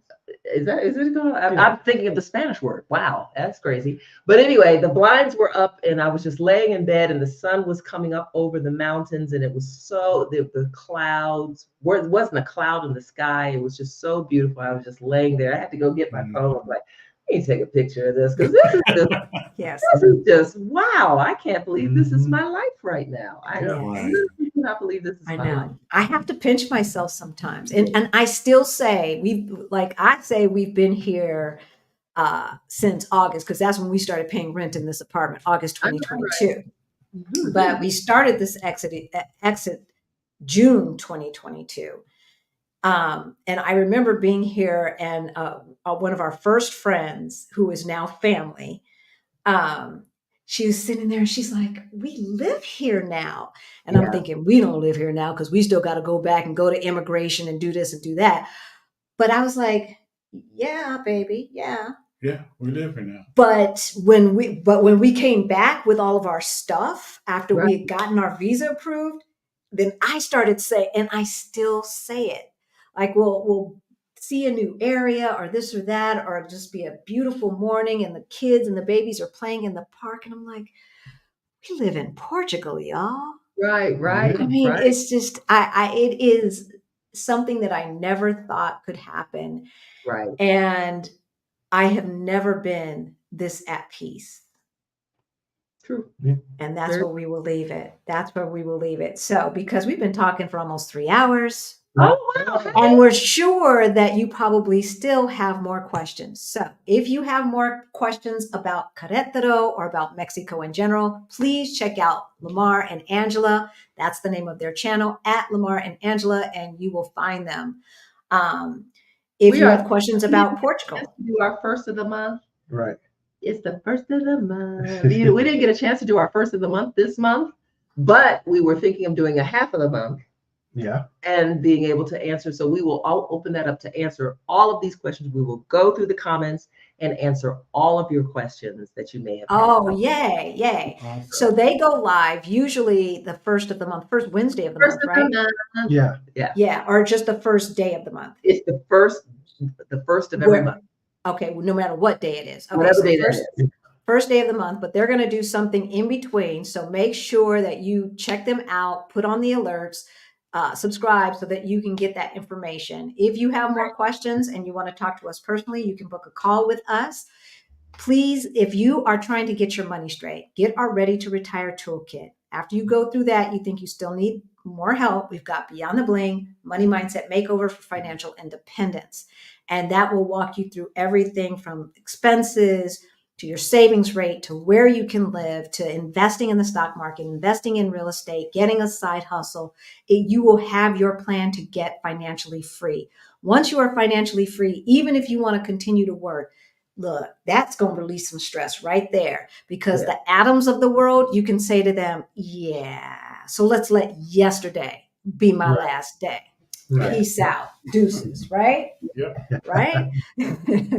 So with that, we love y'all and we will see you next Sunday. Bye. Bye.